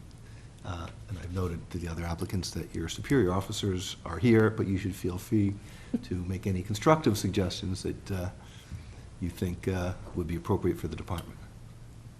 I feel that being external to the department at the time, I wouldn't have a good idea, my fingers on the pulse of exactly the inner operations of it, and as such, I wouldn't feel right in making a response of something I don't know to speak on. Fair. One of the issues that is prevalent now among police is mental health issues. Nationally, there's been a rise in police suicides, and there have been concerns about how police departments should address it. There's a perceived stigma among police officers for saying anything. And I'm wondering if you have suggestions on how we as a board or the police department or yourself could address that situation. Well, I think a lot of it comes down to initial training, so giving officers the confidence and ability to do their job. I've always said that going into harm's way, you need to know three things. You need to have absolute faith in your equipment, absolute faith in your training, and absolute faith in your mission. If you have faith in those three things, then you can go to bed at night with no problems. So if that's the case, again, giving them what they need, and then breeding that culture of leadership, taking care of each other, making sure that you're looking out for the person to your left and right, and ensuring that they are doing well. Looking for the signs and symptoms that depression, PTSD, et cetera, they're fairly well documented at this point. We have a lot of statistics that start to look at that, and when necessary, and you've seen the flags, start to run it up the chain and begin a process of help. Okay. I'm going to ask one more question because you took a pass on my first one. What distinctions do you see between your mission in the military and your mission as a police officer? They're substantially different. Even though a lot of times where we were, or at different parts of the war, it was tried to change into a police action in some way, shape, or form. The policing and serving the community of American citizens is radically different than being a proactive military force in a war zone. Thank you. Great. And sort of following along on Joe's line of questioning, your resume and your service record are impressive, and you strike me as a person who has a number of choices to consider. And so one question I would have is, why transition to policing? What is it about this change in mission to policing that attracts you in particular? So when I left active duty in 2014, it was sort of not by choice. I was going to jump from active duty, and at that time, I just happened to hit it at the right time where all prior service contracts for E5 and above disappeared. So I've worked in the periphery of law enforcement and with the military as a contractor for the last several years. One of the biggest things that I've struggled with, and that this driving force to be a police officer comes from, is the lack of serving. I think once you serve, not serving anymore leaves kind of a hole. And it's not that it doesn't give you purpose. There's nothing else that gives purpose in life, but I have found that very hard to stomach. Great, thank you. And, you know, your leadership skills, I think, come through in some of the experiences that you've had in your resume, but I wonder if you could talk a little bit about how you lead and what qualities you look to in good leadership. So I think the number one quality in leadership is leading by example, setting the example for your subordinates to follow, for your peers to follow for that matter, holding people accountable when they need to be, but also not being so rigid that someone's afraid to come to you and discuss a potential issue or problem. So I think that you have to apply, all of the leadership traits in order to be a good leader. I think they're just, some take more importance at certain times in certain situations. Thank you. Mary? And I think our final question is, what, in your opinion, are the 3 most important qualities for a Hingham police officer to demonstrate on the job? I think first and foremost, any police officer needs to have the utmost integrity. They can't be questioned at all by the civilian populace in which they serve. I think the second one is they need to be measured and fair in the response. And lastly, I think they need to be calm and professional no matter what the situation. Thank you. Great. So we've asked you a lot of questions. Is there anything you'd like to share with us before we conclude this evening? Anything in addition? No, thank you, ma'am. I'm just very grateful for the opportunity. Thank you. Well, we're grateful for you being here. Thank you. Thank you.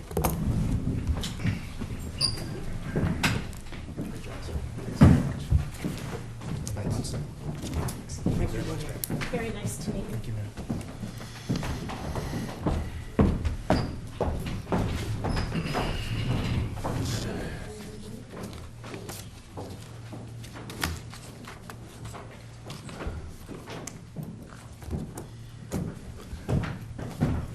Is that Mr. Kevin Duff? Yeah. Hey guys, Kevin Duff. Hi, Karen Johnson. Kevin Duff. Nice to see you, Kevin. Mary Howard, welcome. Thank you for having me.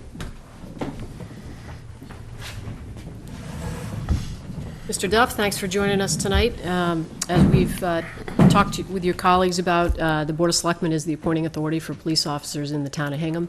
I know that you've been through a lengthy hiring process, beginning with the civil service exam. This piece of the process is very important to the community and very important to the board. It's an opportunity for the public to see the officer candidates that the police department is bringing forward, and it's an opportunity for you to tell a little bit about yourself and to respond to some of the concerns and questions that the Board of Selectmen has as the appointing authority. So what we've what we've done with your colleagues is we each ask a couple questions and then give you a couple minutes at the end if there's anything in particular you'd like to share with us before we conclude. So I'll start with my colleague Mary Power. Yeah, thank you. And I just want to let you know that we've received a copy of your resume as well as the letter that you did write to the board. So thank you for providing that.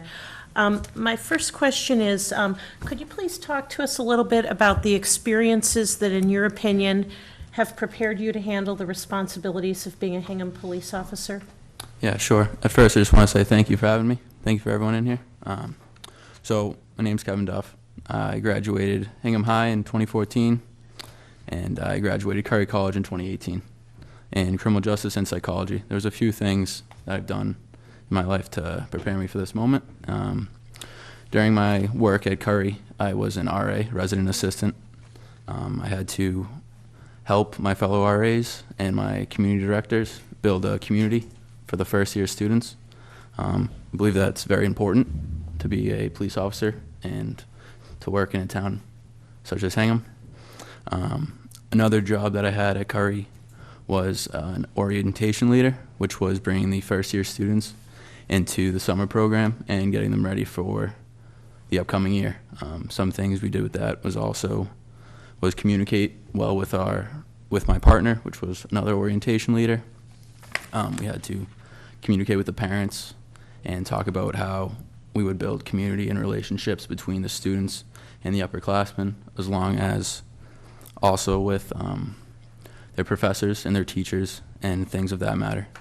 And then one more experience from Curry was conferencing assistant, which was bringing in other other sports camps such as Nike or Adidas, or we had some language camps that were there, and we had to communicate with the pro staff with them, and also we took time watching over and communicating with the students, but they were ranged from, I don't know, 5 to 17 years old, so there was a wide range of campers that we communicated with, and had to bring them in and make sure they were all set and secure in their environment. So those are a couple of things.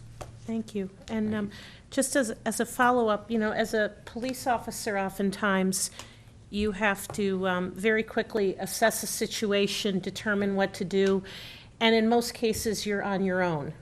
And I wondered if you could give us an example of an experience that maybe you had through some of your work experience in college that would help give us an idea of how you might respond to a similar situation if you were on the police force. Sure. So as an RA, I dealt with many things, and sometimes your other RAs or the community directors, they were tied up with something else. So you would have to deal with a situation on your own. One incident that comes to mind is a student had a interaction with another student that there was no consent involved. So there was a time where it was just me and the other student, and I had to, talk it out with them and just make sure they were okay until further help came. But it was just really, that's just something that sticks out to my mind, because it was hard for me to, understand what they were going through, but I did it to the best that I could, and just make sure that they felt safe and they were willing to talk to the proper authorities after the fact. Thank you. Thank you. Joe. So I will say, as a preliminary matter, you are the first candidate that I identify with because of our hairstyles. So, excellent. I know. I'm not sure that's an evaluation. I appreciate your I'll take applying.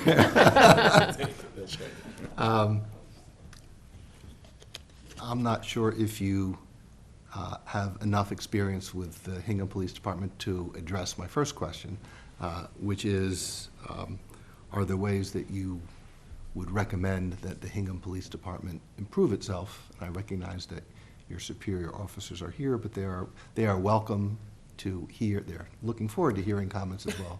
Of course. Yeah, so something that we talked about during our interview with the supervisors was I'm really big into developing a community, and I really appreciate what Hingham does. And they go into the schools. They have one officer at every school, and they really develop that community. They have faces. Some towns, some schools, they just have an officer there. They sit in their office all day. But with my experience with Officer Ford at Hingham High, he would walk through the hallways, and I actually took his class, which pointed me into this direction. And I think that's very important. I'm not sure.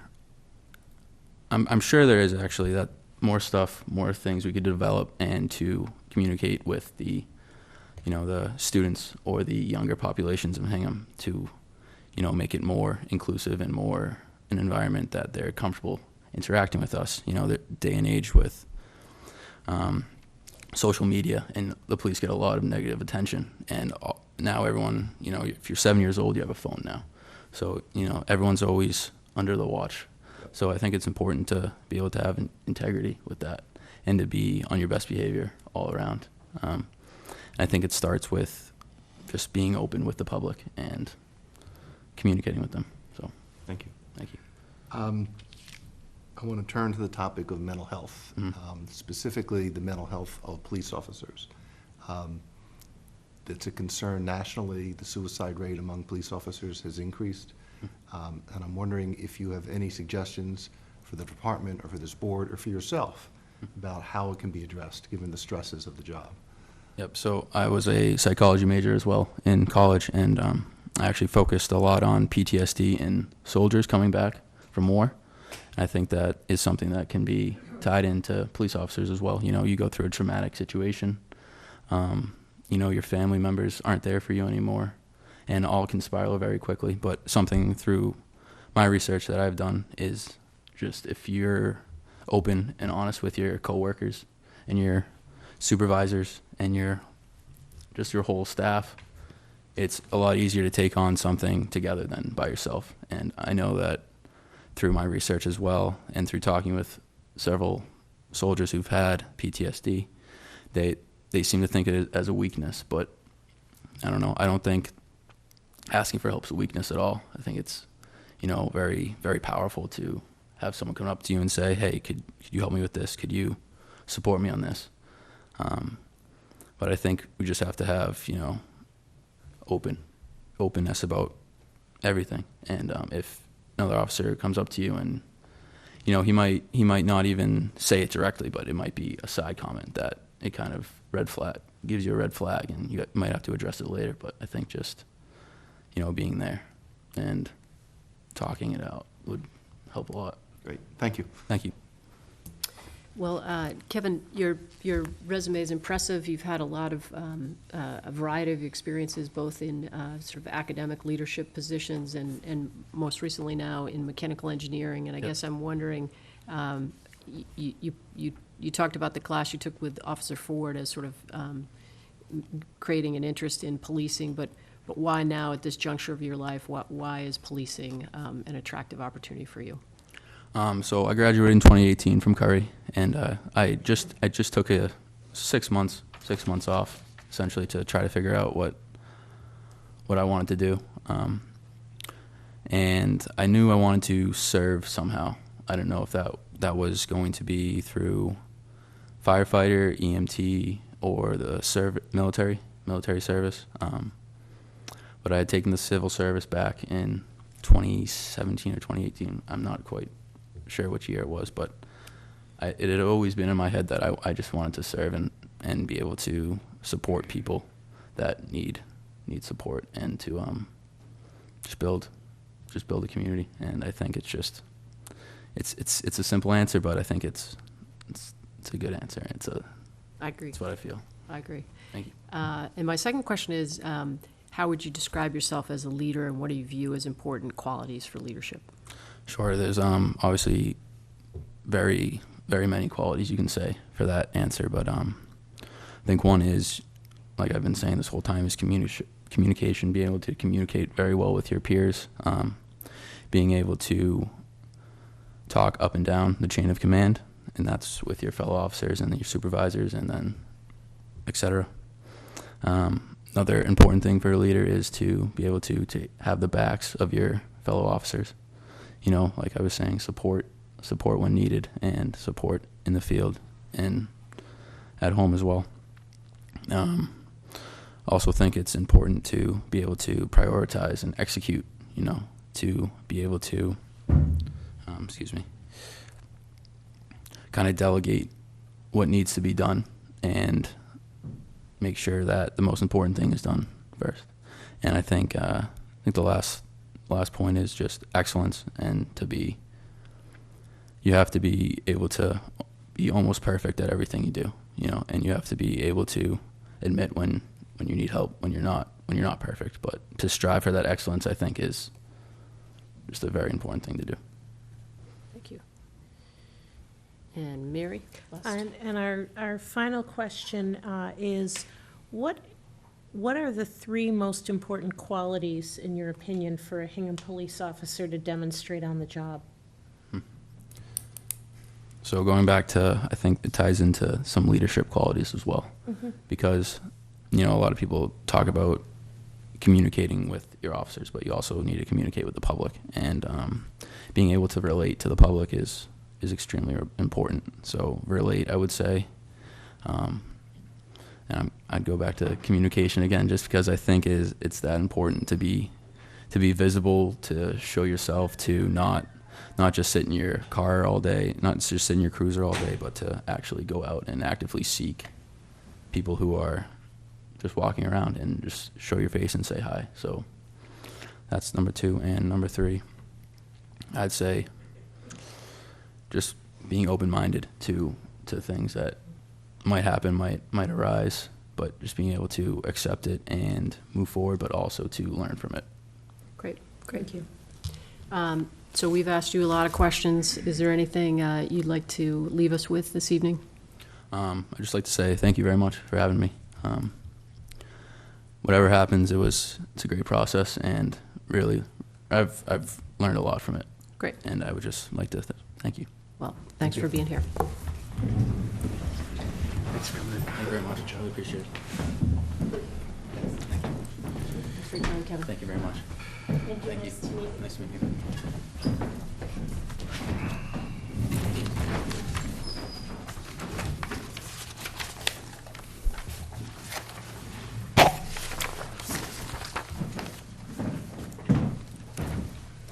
Last but not least is Mr. Christopher Meservey.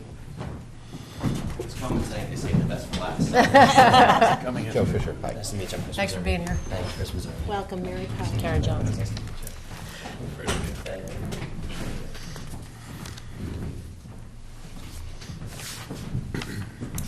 Thanks for being with us tonight, Chris. As I've explained to your colleagues, and as you probably know from the chief and the deputy, the Board of Selectmen is actually the appointing authority for police officers here in the town of Hingham. I know you've been through a very lengthy, very rigorous hiring process even to get to this point to come before us tonight. But this is a really important part of the process for the town. It's on TV, so people get to see the caliber of the candidates that the chief and deputy chief are advancing for consideration to the Hingham Police Department, and they get to hear your answers to a few of the questions that we'll ask you that we consider to be important for Hingham police officers. Right. So we've done this with your colleagues. We'll each ask a couple of questions, and then at the end, if there's anything you feel like we've left out or anything that you'd like to add, we'll give you a few minutes to do that as well. So I'd like to start with a couple questions from my colleague, Mary Power. Thank And you. Mr. Meservey, just to start, we have received a copy of your resume as well as your letter to Detective Leary and the staff. So thank you very much for preparing and providing that to all of us. I wondered if you could first speak to the experiences that you've had that you think prepare you to handle the responsibilities of being a Hingham police officer. Right, so starting off with my internship that I had with the Hingham Police Department a few years ago, I saw that as a really kind of eye-opening experience to allow me to see the behind the scenes of what a police department does every day. It allowed me to see that police departments aren't necessarily just about law and order. They're really about being out and kind of in the community, being a friendly face, which is something I really kind of akeen myself to. Getting that experience and being able to see that was something that helped. And then further getting my education, getting my bachelor's in criminal justice allowed to see what the role of police in today's society, how it all started, how it came about. And then lastly, working as a transportation security officer at Boston Logan International Airport kind of gave me the big responsibility of dealing with people, commerce, as well as people's personal belongings and everything, dealing with such a wide range of people with different mental disabilities, different physical disabilities, different religions, different sexual orientations, all kind of gave me that very inclination to feel as if and feel like I can absolutely fulfill the role of a Hingham police officer. I'd also note, I liked seeing that you went to the Citizens Police Academy. Yes, So you my must have mother done and I that did actually. We while did it you were together. in high school. Yeah, So, yeah. And my second question is, as a police officer, you're often having to assess a situation and determine what to do very quickly and oftentimes by yourself. There isn't always the time or the circumstance to ask a superior officer.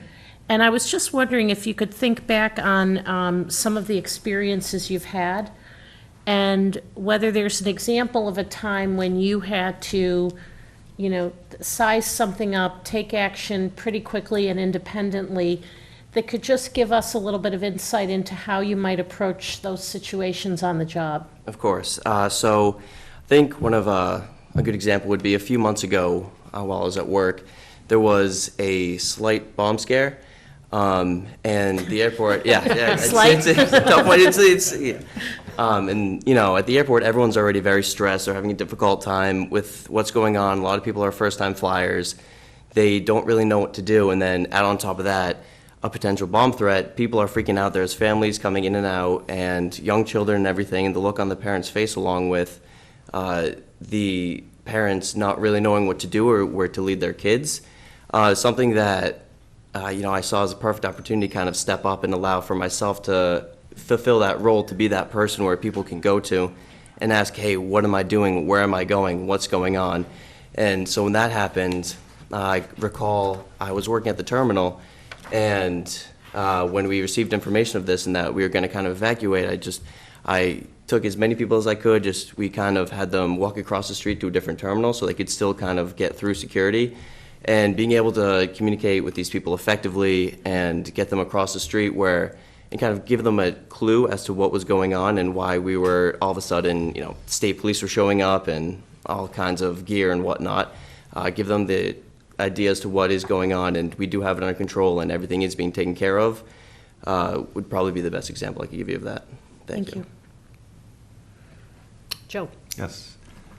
Thank you for being here. You've got a lot of experience. One of the items I see in your experience that is probably not going to be talked about is your experience as the head fry cook at Atlantica Restaurant. And I was going to ask you if that's going to improve the food that's being served to the Hingham Police Department, but we'll skip that. But I am going to ask about ways that you think the Hingham Police Department could be improved. I know that you served as an intern, and I don't, to the extent that you've got information, experience, background working with the police, I understand your superior officers are here, and they will welcome your comments and suggestions. So thank you. The Hingham Police Department's a great department. I wouldn't be applying to it if I didn't really believe that. But with policing, it's one of those things that's ever changing. I don't think a police department can be the same way as it was 30 years ago as it is today. Society changes. Police department has to reflect those changes. One way I really kind of see how it can, and my internship gave a beautiful picture of this, and kind of the reason why I got my minor, and my minor is substance abuse and addictions, was I think the way to deal with that has kind of changed. I don't think necessarily locking people up and for first time low offenders is the way to really do anymore.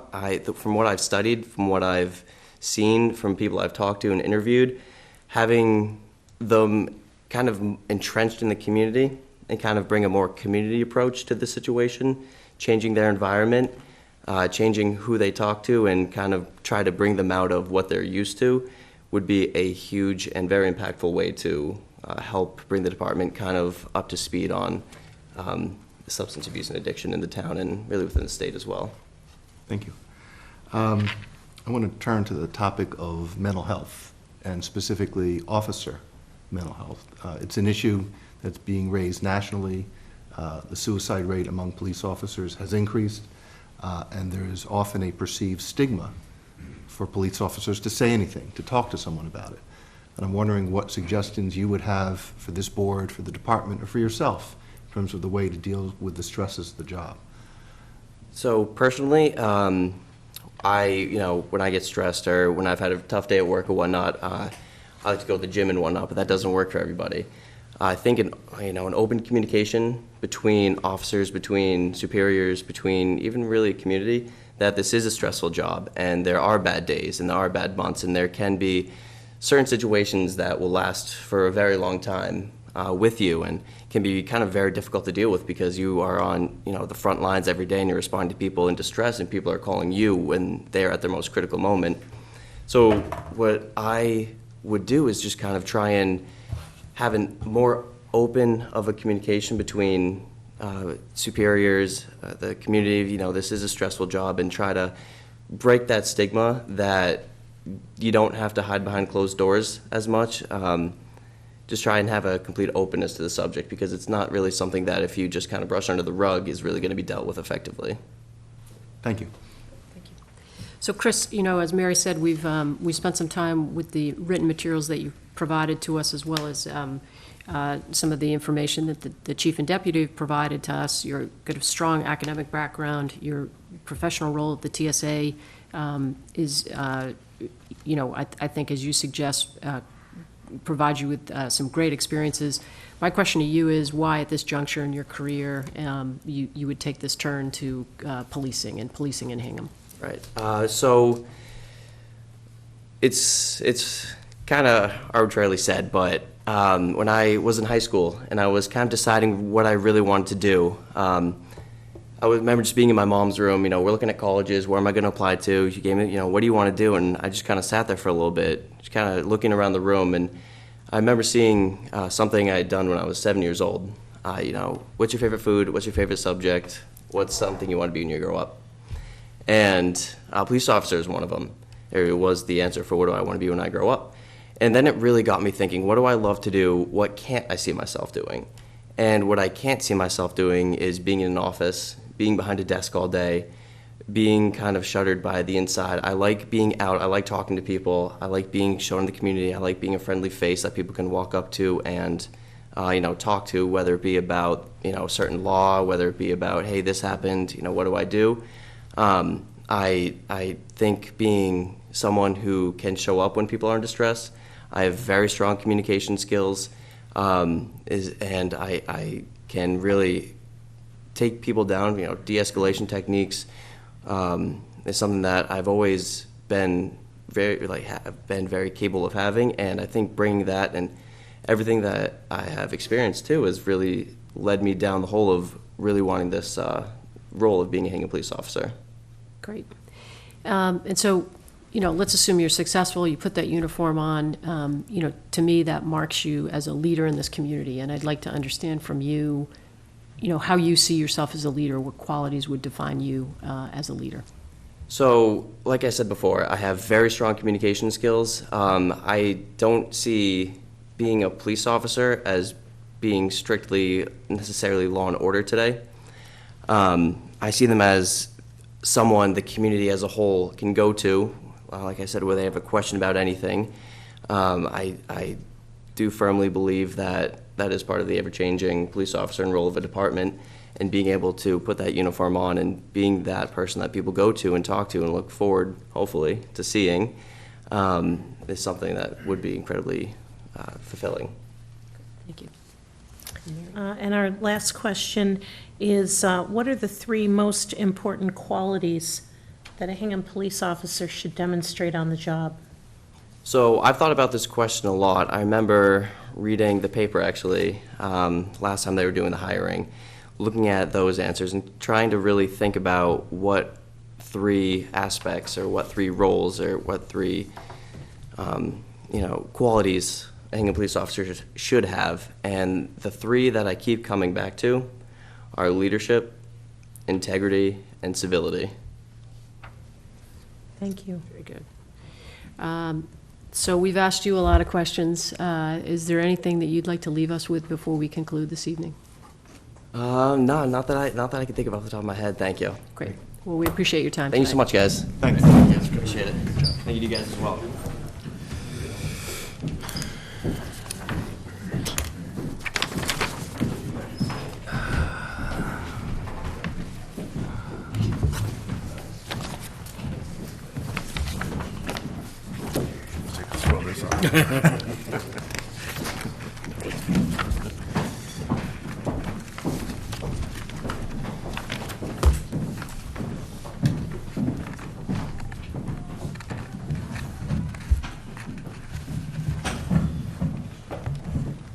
So, Chief, you've got some information to share and some recommendations to make?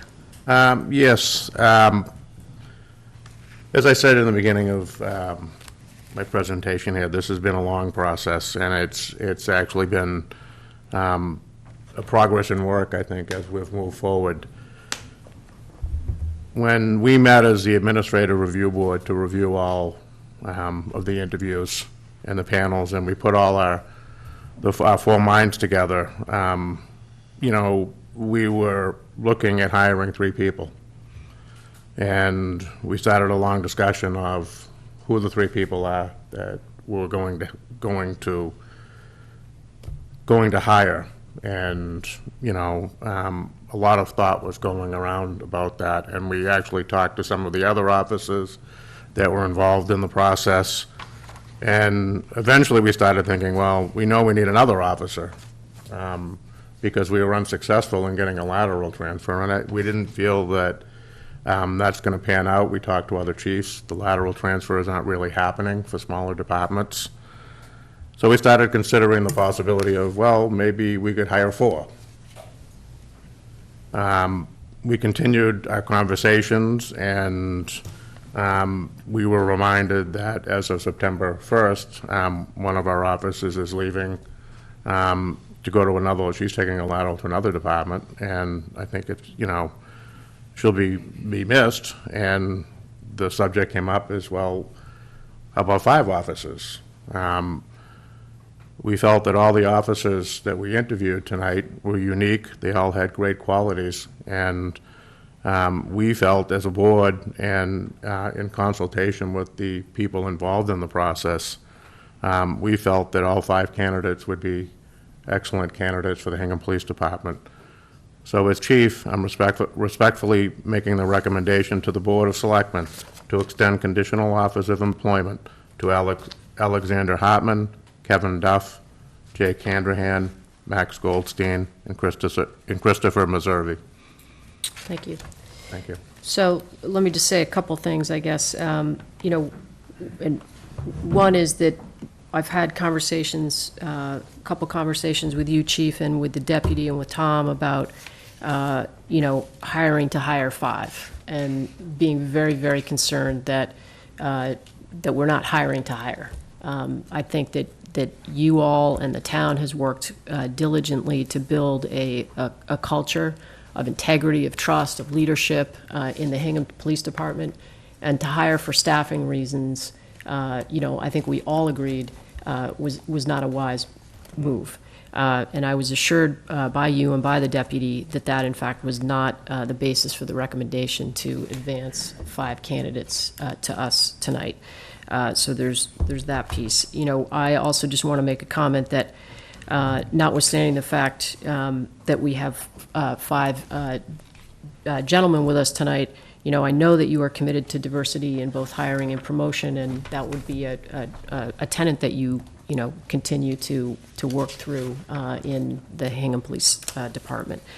So, in terms of process, we typically would hear from you all and then vote on a different night. As Mary said at the outset, this is one of the most important things that the Board of Selectmen undertakes. So, we are, I think, up against a little bit of a deadline with respect to the academy and the timing for the academy. However, I don't know, we can talk about what my colleagues would like to do. If we've heard enough and we're ready to vote tonight, fine. Otherwise, I think, my view would be we need to find another date to vote in order to make the application deadline, which I believe is August 7th. So with that, I guess, do you have any questions for the chief or deputy chief at this point in the process? No, I've asked a number of questions ahead of this meeting, and I think their review has been quite thorough. The questions I've asked have all been answered very openly, candidly, and to my satisfaction. So I don't have any further questions. Okay. And I guess the question from me would be, are you ready to proceed tonight, or are you, or do you think you need more time to consider the candidates? I'm ready to proceed. Okay. Mary, do you have some questions for the chief or deputy chief? First of all, I just want to thank all 5 people. Job interviews are stressful enough, and to do it in a public session, I think is even more significant. And thank you. I think, like both of you, when we got the information, we all, as I hope you see, we take this all very seriously.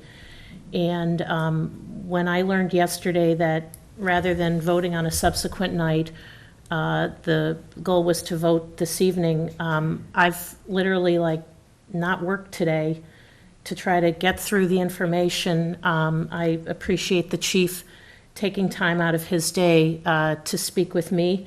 Part of it is that we get a lot of information from the interview panels, from the background checks, and I really rely on those things because I find that they're very insightful. And in particular, there are times when we have kind of all of the information kind of converges one way or another. Sometimes it all converges and says, thumbs up all the way, and sometimes it converges and says, for example, somebody's not ready, or, we're not sure if, that there may be sort of a question mark. And I spoke with the chief and with Tom that going into tonight, with the information I read, I saw a little bit of some differences that I wanted to understand tonight. And that was the basis for some of my questions. I will be abstaining tonight. I'm not in a position to vote tonight. This is too important. Typically, I like to take this in. I sometimes watch the tapes again. I often have a follow-up conversation with the chief. Well, I mean, I'm will- not, I don't think you need to say that you're, I mean. Well, I guess You're I've saying- consistently said, I've questioned whether I would be ready. I have put forth every effort to try and be ready tonight, and I'm not. And I do understand that with schedules and such, that, I'm one person of a big process, so if people want to go ahead, that would be fine. I would just simply abstain and support whatever decisions are made. Okay.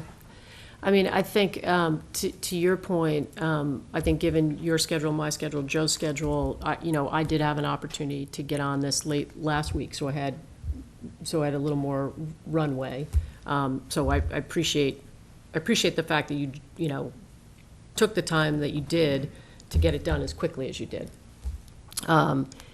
I, like Joe, was able to spend some time, and like you did, but synthesize the information, have multiple conversations, come back to the data, and, listen to the gentleman tonight. So I guess I do feel like I'm in a position to vote.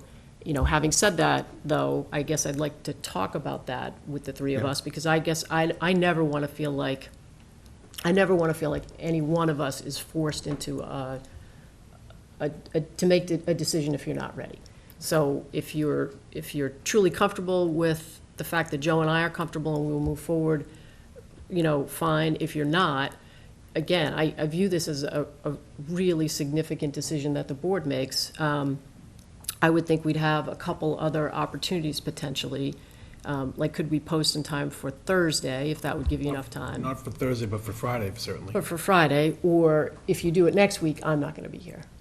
So that's the, so you either, if we postpone to next Tuesday, which is certainly an option, I don't, But I then won't we've got, a two. we're in the same situation. But, I mean, I think that this board needs to act fully as a board to take the vote. And I didn't hear you say that we're boxing you into a corner. You're saying you would abstain. And to me, it's important to me that I have your input in this vote. So I think we should try to get a time for this week when we can make the vote happen. Friday would work. A time that works for the three of you, we could schedule a meeting. okay.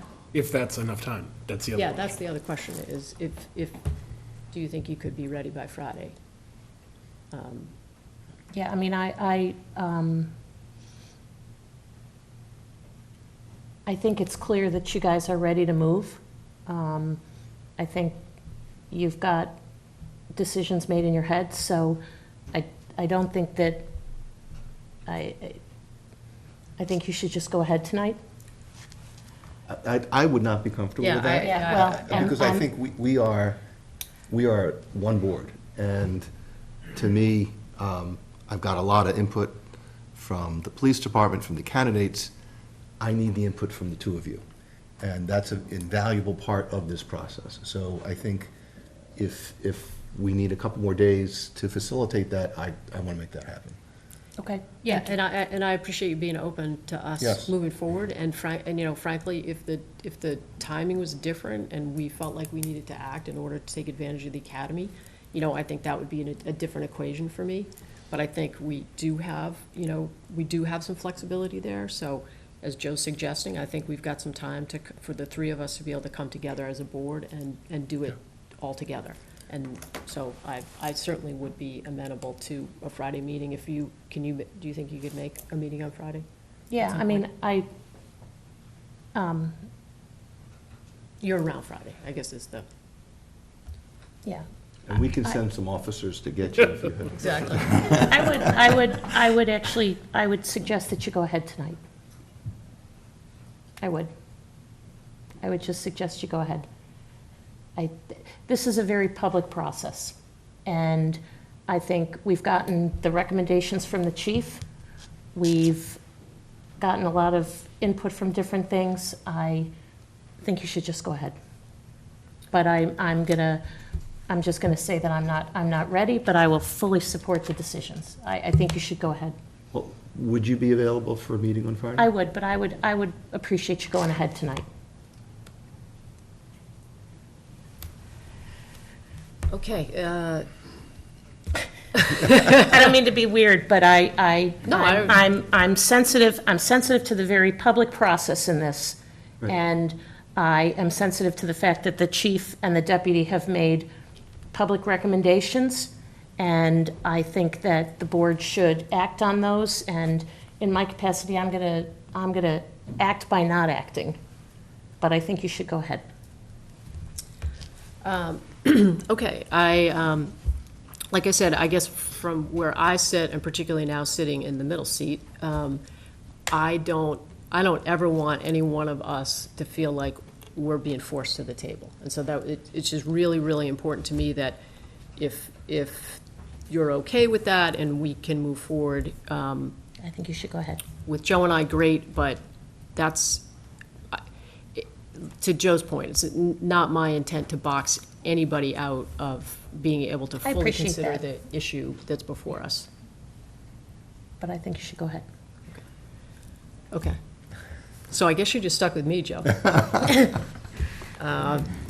Okay, so Chief, you've made, Well, let me just, before you go on, I think it's important that even though we may have an abstention, that does not mean you wouldn't participate in the discussion.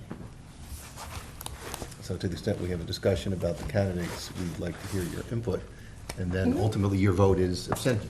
Yep. okay. All right, I have to find my papers now. So do you want to take us through candidate by candidate? If you'd like me to do that, yes. Maybe just, I know you've written up a little summary, maybe just pick out a couple. We could start with Mr. Handrahan, and maybe the board could provide some input, and then we could move on. Sure. Mr. Handrahan scored consistently well, earning the top score for each factor, and ultimately became the highest-rated candidate.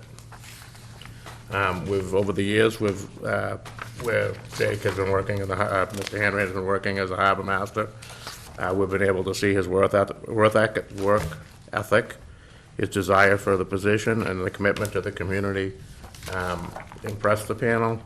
He's a lifelong resident of Hingham, and he's worked diligently to becoming a police officer. He's completed his Massachusetts Basic Reserve Police Academy and serves as a special for us.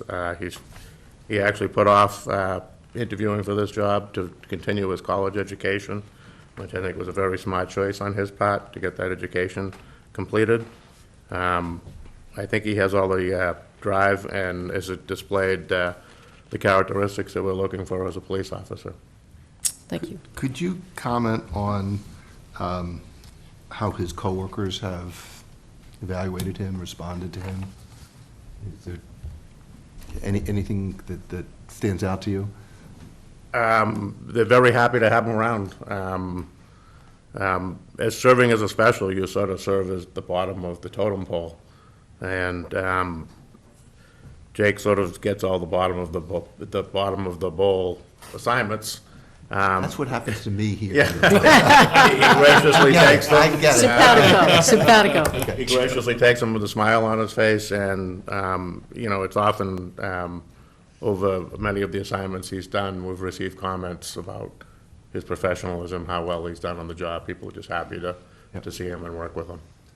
And I'm going to ask you this question about each candidate as you go through it. I expect I know your answer, but I'm still going to ask it, which is, do you have any reservations about us making this appointment?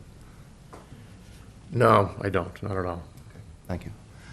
I've been able to sit here for a couple years and see Jake's name on the list of specials and assistant harbor master appointments, and the consistency with which, that has come across to me speaks volumes about his participation and his contribution in those important roles to the town. You know, I think his commentary about mental health calls and substance abuse are, to me, priorities for, you know, the Commonwealth and certainly for Hingham. And, you know, I felt his answer to the question about kind of the three qualities that are important in a Hingham police officer: honesty, communication, de-escalation, and empathy, to me, symbolize those components that are very important for a police officer. So I thought he interviewed well. I think he brings relevant experience. As you suggest, he scored well in other elements of the hiring process, and you know, I would be inclined to advance him. Do you want to do one at a time, or you want to do this vote at the end? Or Mary, yeah, do you have any comments? You know what, I think everybody covered it. Okay. Yeah. Should we move to Max? Max Goldstein was consistent throughout his interview and earned the second highest rating from the panel. He's a lifelong Hingham resident. He graduated Hingham High School. I think one of the things that you've been able to see is that through some of this, we have a process and a pathway for future Hingham Police Departments, you know, people looking to get on the police department to start. You know, it starts out amazingly, as you heard tonight, from the school resource officers. It goes to the Citizens Police Academy. Yep. And throughout our involvement with the community, it helps us introduce and get familiar with people. Internships is another program that we use that have been successful in getting ourselves familiar with officers or future officers.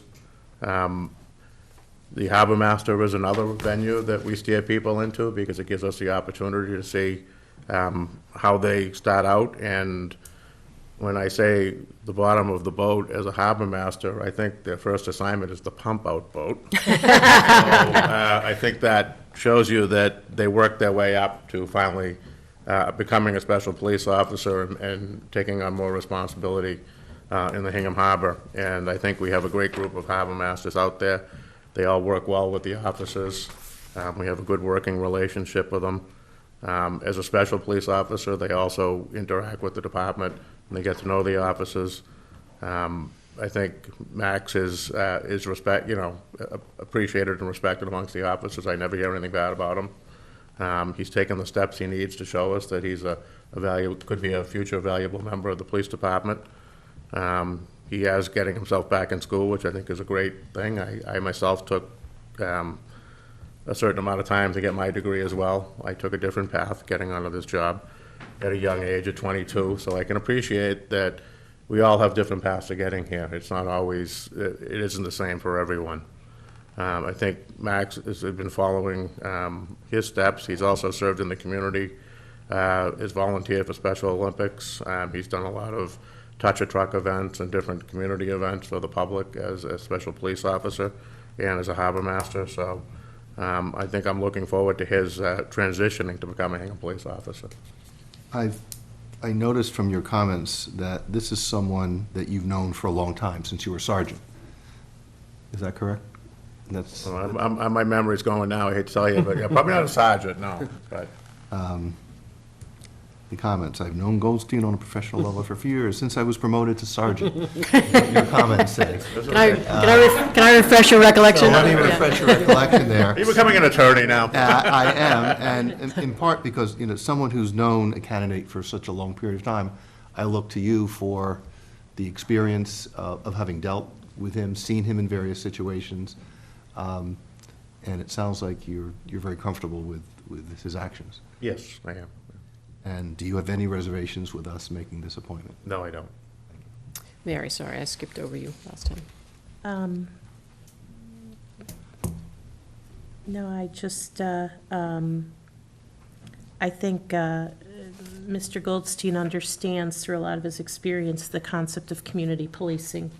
I think with what you're saying, it's community policing, and that's very important in Hingham, and I think I think he gets how we police in Hingham. No, and I think your summary definitely pointed that out as a strength in his candidacy, that and his skills of de-escalation, which I think is another attribute that police officers, is essential to good police work these days. And, he's another gentleman who's been before us before to be appointed again and again as a special and assistant harbor master, and I have a feeling that wouldn't be the case if folks had any issues with your service. And again, I thought you answered Mary's question very well with compassion, self-motivation, and being detail-oriented as being qualities that are important to being a Hingham police officer, so I appreciated that response. Okay, Mr. Hartman.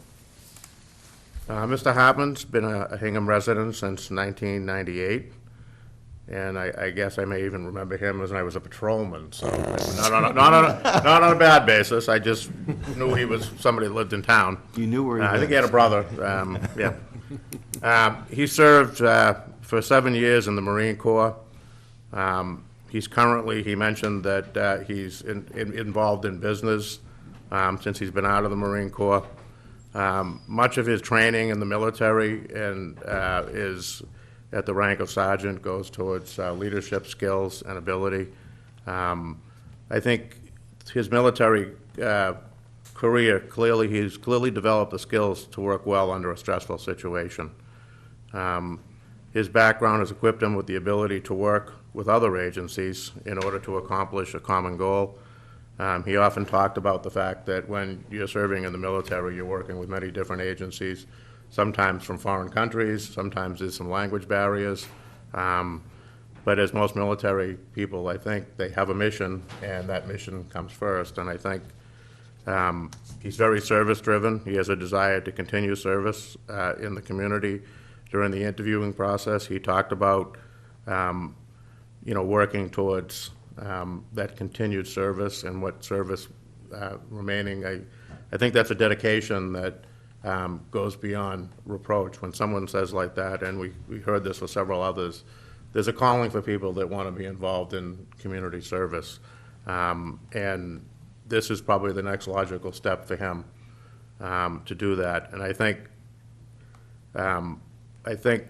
by going through the academy and gaining, and throughout the process, I will comment that Mr. Hartman I think, would answer like a great soldier. And his answers are short and brief, and they were, precise. And I think that's something we're not always used to. I appreciate the comment, because I think when he said I wouldn't speak about that because I'm not that, I wouldn't do that. And I believe that I'm the type of person, I'm okay. I'll listen to what people have to say, but there's also the respect that goes when someone will say that to you. That's not for me to say that. So I think there's many values that are present with Mr. Hartman on my own personal level. I see these. I think the panel saw these. He certainly earned his service time with this country, and I think he's been involved. He talked about the opioid epidemics, the mental health issues, and I think many of the questions regarding suicide. I know soldiers are facing suicides. One of the things I did talk to after the interview process, I had an extensive talk with Sergeant John Marquardt, who's a veteran himself, and I said, "What do you think?" And John's been in similar situations and has made this transition to being a great police officer, and John was fully in support of him following this career, and I have no doubts that he'll become a good police officer. Great. Joe? And I think his comment about basically there being a void if you're not serving really struck me. Yes. And it really speaks to his dedication and commitment. I get the sense of his feeling, his commitment to duty and sacrifice. Question I'd have for you, Chief, is how do you think the transition will be from a military style of work to the police, which is a little different? It is, and I think, and that's a matter of training. Yep. And the training, and, we talk about training academies, and I think I identified there's 2 training academies we really enjoy, we really respect, and that's the State Police Training Academy and the MBTA Academy. And I think attending a couple of the MBTA's training academies, I was very impressed during the ceremonies with the amount of emphasis they put about community service. There's a new, and it was mentioned here in the interview, policing is changing. It's really changing to a more of a service-orientated world, where we're put in positions that we're working to create solutions, and not just dealing with the end product, but we're trying to get ahead of the end product and stop it at the root. The way we deal with the drug situation, we are going out with people, and we're not trying to punish them anymore, we're trying to get them help. We've had very successful programs in that. All the Hingham offices are training in the mental health issues. This is where policing is going, and one of the things I continued to hear throughout this whole process is that I see 5 candidates that got that. Yep. So, do you have any reservations with us making this appointment? No, I don't. Thank you. Mary? I think one of the things that stood out for me in our discussion with Mr. Hartman is the concept of a measured response, which I think comes from some of the experience and the perspective that comes, and that seems to me to be pretty important when you're sizing up situations. I would just point out, Chief and Deputy, that while we've focused on Mr. Hartman's military experience, I think his business experience could potentially lend itself to the department. He's had to do a lot of the different administrative aspects of the job that can be difficult, and I would urge you to tap into that, because I think sometimes doing that in a slightly different field, in the private sector, may uncover some things that we could employ here that would help us make it better. And I would encourage you to offer those suggestions to us, because the chief loves to budget. Yeah. Well, no, and Mary, I'm really glad that you sort of brought that up. And I said, I took a different route coming to this job instead of college. I owned my own business for 2 years, and I wasn't a budget genius or anything like that, but it was a gas station, and I was very service orientated. I had a good clientele, and I transitioned out of that. Actually, it became something that the property was sold. So after I became a police officer, but it brought a little bit of, when it came to understanding budgets, I think it's really helped me over the years, and not just. It's because I realize that when you're talking about union contracts, or you're talking about town financing, there's a limited amount of money that goes around. And in a business, you realize that, and you have to sort of make those choices. What am I going to do with my money, and where's it going to go? So it definitely does bring a different perspective to how someone feels, and it's how someone sees how the town works. And there's a logistical planning aspect too that might also just, a different perspective looking at it sometimes brings up new ideas. Well, I was struck, as you suggest, Chief, by Mr. Hartman's commitment to service. His description of his decision-making abilities, I think, will be essential as a good officer here in Hingham. And again, remind the folks at home the 3 qualities that he pointed out: integrity, measured and fair response, calm and professional. Again, I think would serve him well on the Hingham Police Department. So appreciate that. Mr. Duff. Mr. Duff grew up in Weymouth. He moved to Hingham during his freshman year of high school. He was a member of the Hingham High School hockey team. He participated in a lot of community-related events.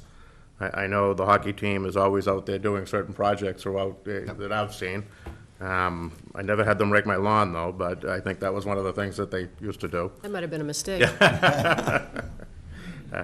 After graduating from Hingham High School, Mr. Duff attended Curry College, where he earned a dual bachelor's degree in criminal justice and psychology, obtaining an impressive GPA of 3.74 and 4.0 respectively.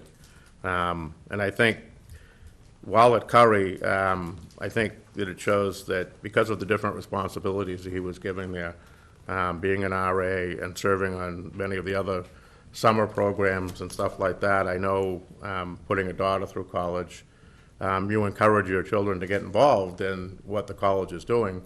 And you want to be one of those people because it shows that if you're willing to get involved at a college level, you're willing to get involved at a business level or your future employment. And, you know, I think we see that even in Hingham High School now, where there's a community involvement section. You know, the way to get ahead in business is to be out there and show that you're willing to do the extra work. And I think it's the same thing with police work. We ask people to do the extra work. We need you to come in. We need you to be here at all different times. I think he, as he was involved in the many leadership within the college, he talked about many of his 4 years of skills. And I think, you know, it's difficult where, you know, sometimes it seems funny because we're like, well, you're only an RA, or you're only talking about your experience as a resident in college, and you don't have the diversity.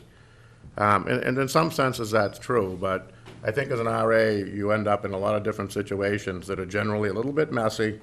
It's a series of complaints, and you're also dealing with your own group of people. So to be a successful RA, it's difficult because you have to make those difficult decisions because you're going to be involved in discipline with people you're friendly with.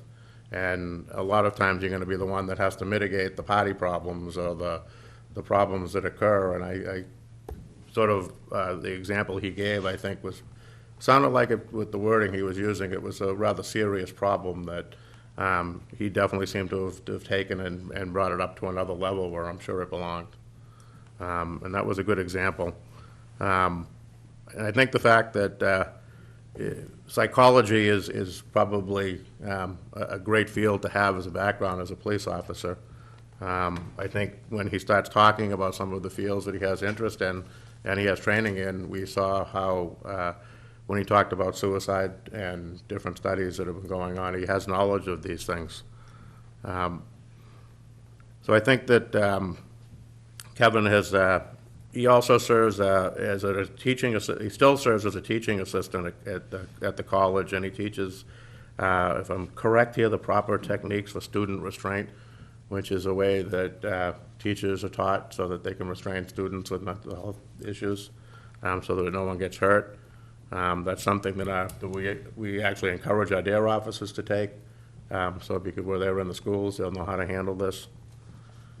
He also talked about developing his skills and continuing to develop his skills. And I think that's important as an individual because you should never be satisfied with who you are. There's always better ways that you can do things. There's always better ways to do and improve yourself. And I think that's hard to recognize sometimes. And Kevin has definitely talked about recognizing some of those skills and improving it.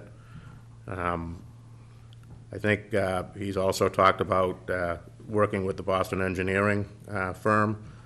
We're not quite sure what some of the stuff what it was because he told us he wasn't allowed to tell us. So I assume they're doing some testing, and I know some of the military products or some of the computer skill stuff, there's a lot of security and privacy things. But he says it's been a good experience for him because it stretches his knowledge. And I think Kevin has all the skills that he needs to become a good officer. He's got the skills that I've looked for in an officer, and I see him as having the capability of being a future officer here. And he's got that basis and the skills that, through his education, that will really serve this department well.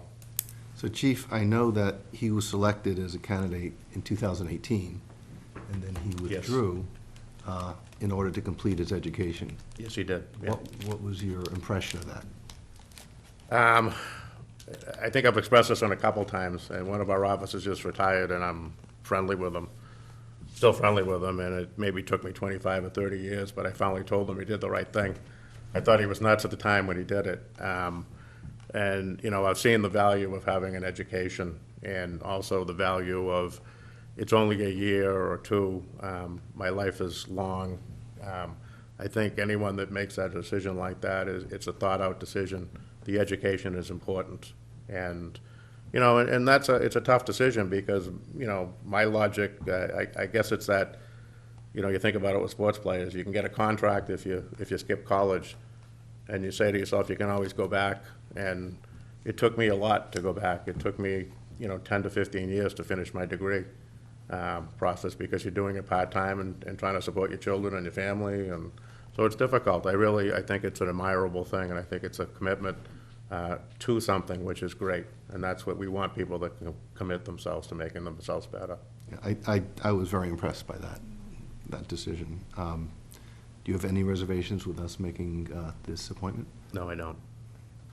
Mary? I'd just add that I appreciated the discussion about excellence, and again, I think along the lines of community policing, communication is such an important thing, as you said, up and down the chain of command, as well as with the community, and that is just so much of what it's all about. Agree. And, you know, I think your academic record, the points you made about community and relationship building consistently throughout the time that you spent with us, I think was important for us to hear. And, you know, your three words were relationships, communication, and visibility, showing your face, being in the community, and being open-minded. And I think those qualities will serve you well in the Hingham Police Department. And best for last, is that what the, best for last? Mr. Meservey. Mr. Meservey is a lifelong resident of Hingham. His experience in growing up in the town has instilled a deep sense of community in him. He's obtained his bachelor's degree from Keene State College. While he was here, he also served as an intern for the Hingham Police Department. Through his internship, I think he gained insight into the police, and he realized, he talked about how it helped make a career choice for him. I know that when he served here, the officers respected him and appreciated the work that he did. We do have to fill out forms on them and keep track of them, and I think one of the things that was impressive, he always treated the officers with the respect they would do. In other words, he knew his position in the department, and he respected that position, and I think the officers respected that as well from him. After graduating college, he went on to serve with the Logan Airport as a TSO. I always thought it was TSA is the agency, and TSO is the position, I guess. I think Mr. Meservey's role as a TSO has exposed him to a very wide range of people from all different backgrounds. He realizes through his communication skills and his ability to balance customers with effective, customer service with effective security. He's stressed the importance of empathy and trying to calmly resolve issues. I think empathy is something that officers need, especially during tough times. We need to be able to sense how the people are feeling, and that empathy allows us to get a better understanding. And really, it shows when an officer has empathy and people respond better to you. I think that's an important quality. I can imagine that at times the diversity that he has to deal with in the airport must be very difficult. He's dealing with people with different languages. None of them are probably very happy that they're going through the process they're going through. They realize it's a hassle for them to go through this. There may be some communication barriers. No one wants their suitcases searched or be that person that has to step out of line. And I think over the years, we hear, like everything, we hear some horror stories that happen with TSA agents. I just don't see that ever happening with Christopher. He may talk to them too much, but he definitely has a gift of gab, and that's a good thing. He seems very easy coming into a board like this tonight and having a very easy chat and conversation. And as a police officer, you're put in situations where that communication skill is really crucial, and you have to be able to be, you have to have that skill to be able to talk not only talk, but also listen. And I think he's talked about the fact that he was able to take a tough situation. I could imagine being at the airport and knowing there's a bomb scare, because I'm sure they were aware of that. And you are looking for someone there, and that's sort of the role of a police officer. We're those people that are going to be there to help people when they're looking for help. And I think, you know, at this point, Chris stepped up and did that. I think that I think these qualities that he's talked about, and the compassion and the interest in community service, is something that we'll really experience. And as we go forward in police work, we also know that diversity is another issue that our society is struggling with now. And it seems like he probably has a good hand on that already. I think he'll make a great police officer. I mean, I also was impressed with his demeanor, his conduct during the interview. I would say of the candidates we've interviewed, he had the least experience. And I'm wondering your view as to whether or not he has sufficient experience to make this next step. You know, and that's what I said. This is a conversation, and I actually went back and had a conversation with Sergeant Lucas today about some of this. And I realize that, you know, we're dealing with some adults here that are 23, 24 years old. And, you know, we all had to start out at some point. And I started this job at 22. You know, it's a career that you can be a young person. Not everyone's the same. And like I said, I had no police experience. My policing experience came because I was friendly with police officers. Everybody that I knew was in the police field, but I had no practical experience. But I just knew that service was something that I wanted to do. And I think it was a choice for me. It was I didn't want to go to school. I wasn't that student. It was a forest ranger, the service, or a policeman. So I didn't like jumping out of airplanes into fires. I didn't really like being a fireman either. So it was a police role. And I think it's, you know, people, you know, when you want to serve, you're going to do what it takes. And I feel confident that this is a transition he's going to be able to make. Well, and I do think it speaks to the importance of the training that you undertake as part of the department, that you update and you evolve with, and that you demand of the officers. Yeah. Because, like, as you suggest, each one of these gentlemen present in a somewhat different way and Yep. have strengths and weaknesses. But I share Joe's concern and appreciate your response. So do you have any reservations with us making this appointment? No, I don't. Mary? I think when we got the background interviews, and again, all the data we get is really insightful, but one thing that stood out to me was that throughout the interview process, Mr. Meservey was prepared and professional, and so that's when you're dropping information off at the police station, it's coming in a suit. And I think having worked there as an intern, you could see a circumstance where somebody might feel a level of familiarity and might not make those steps. And so that stood out. I would, you know, with respect to work experience, and I think with these 5 candidates, you see there's no one path. I would say for all of you that you have 48 peers that are going to teach you a lot of different things, and I would encourage all of you to take full advantage of that. I think that we have a lot of veterans on the police force. We have a lot of new people who have just been through things, and I would encourage everybody to take full advantage of that and learn. I think people are very eager to share their perspective and their thoughts. And I think in particular, for those coming into this with less experience, those relationships will be very helpful as you progress.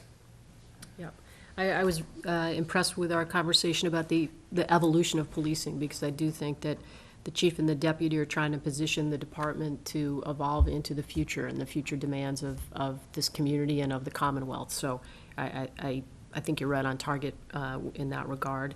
And your focus on leadership, integrity, and civility as a member of the Hingham Police Department, I think, again, are essential qualities that are important to bring to the position. So appreciated that as well. Thank you. Okay, so I guess if we are going to move forward to vote. We have public comment? Oh, good point. Anybody from the public have any questions or comments? Okay.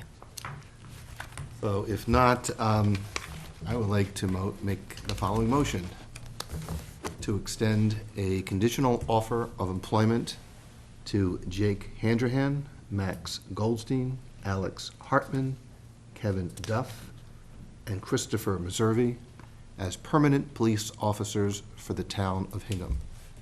This offer is contingent upon the successful passing of all required medical and psychological screening examinations and all other requirements related to, but not necessarily limited to, the following: A, successful passing of the required medical examination. B, successful passing of the required physical abilities test. C, successful passing of the required psychological screening process.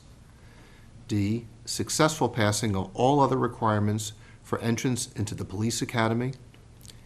E, entering into a satisfactory agreement with the town of Hingham relative to repayment of the $4,600 recruitment training fee and cost of any initially issued police equipment if the candidate ceases employment with the town of Hingham Police Department within the first 3 years. F, successful completion of the police academy as determined by the police chief. And G, any and all other requirements as mandated by law or regulation. Should the candidates fail to successfully complete all of these conditions as determined in the sole discretion of the town, then this conditional appointment shall be considered null and void, and to the extent necessary, any offer of employment shall be considered rescinded. Second. All those in favor? Aye. Abstentions? Aye. So, okay. So Well, someone will- congratulations. Congratulations.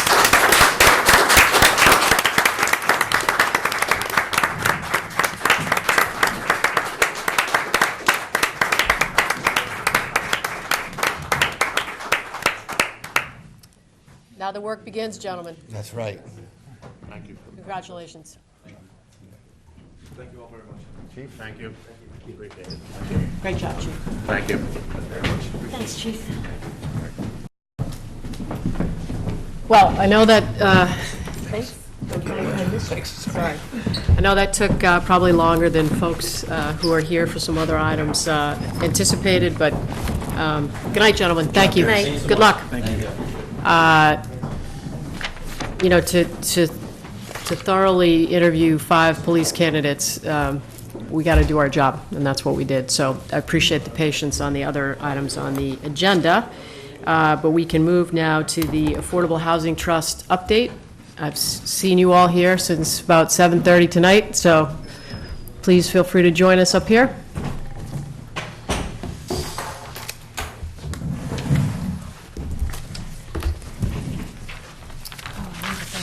Thanks, Anita.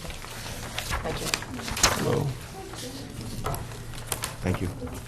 Hi, Anita. Thank you. Good evening, White, folks. how are you? I'm great. Good.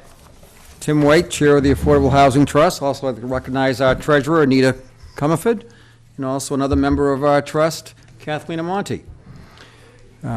Here to give our annual report to the Board of Selectmen in the town and give you some updates on some of the things that we have done in the past, that we are working on presently, and we hope to work on in the future. So, in the past year, we have made a couple of purchases. We have purchased 499 Cushing Street with the affirmative vote of the Board of Selectmen, which is required when the trust purchases property. We are in the process of seeking proposals to put together an engineering design plan to create a second unit there, and then submit it to DHCD for a local initiative petition, and then bring it perhaps before this town and the zoning board to get the necessary zoning approvals to build a second unit. We also recently purchased 29 to 31 Road Circle, which is a two-family, and we are right now in the property is going to require some work to get it in a condition that we can sell it as an affordable housing unit. And we are in the process of working with the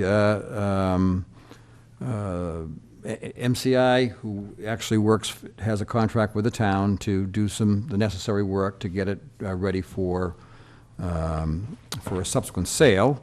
And again, with that property, we'll do the same thing. We'll go through DHCD to get a LIP and get it approved as a affordable unit in town. And then we shouldn't need any zoning approvals for that property.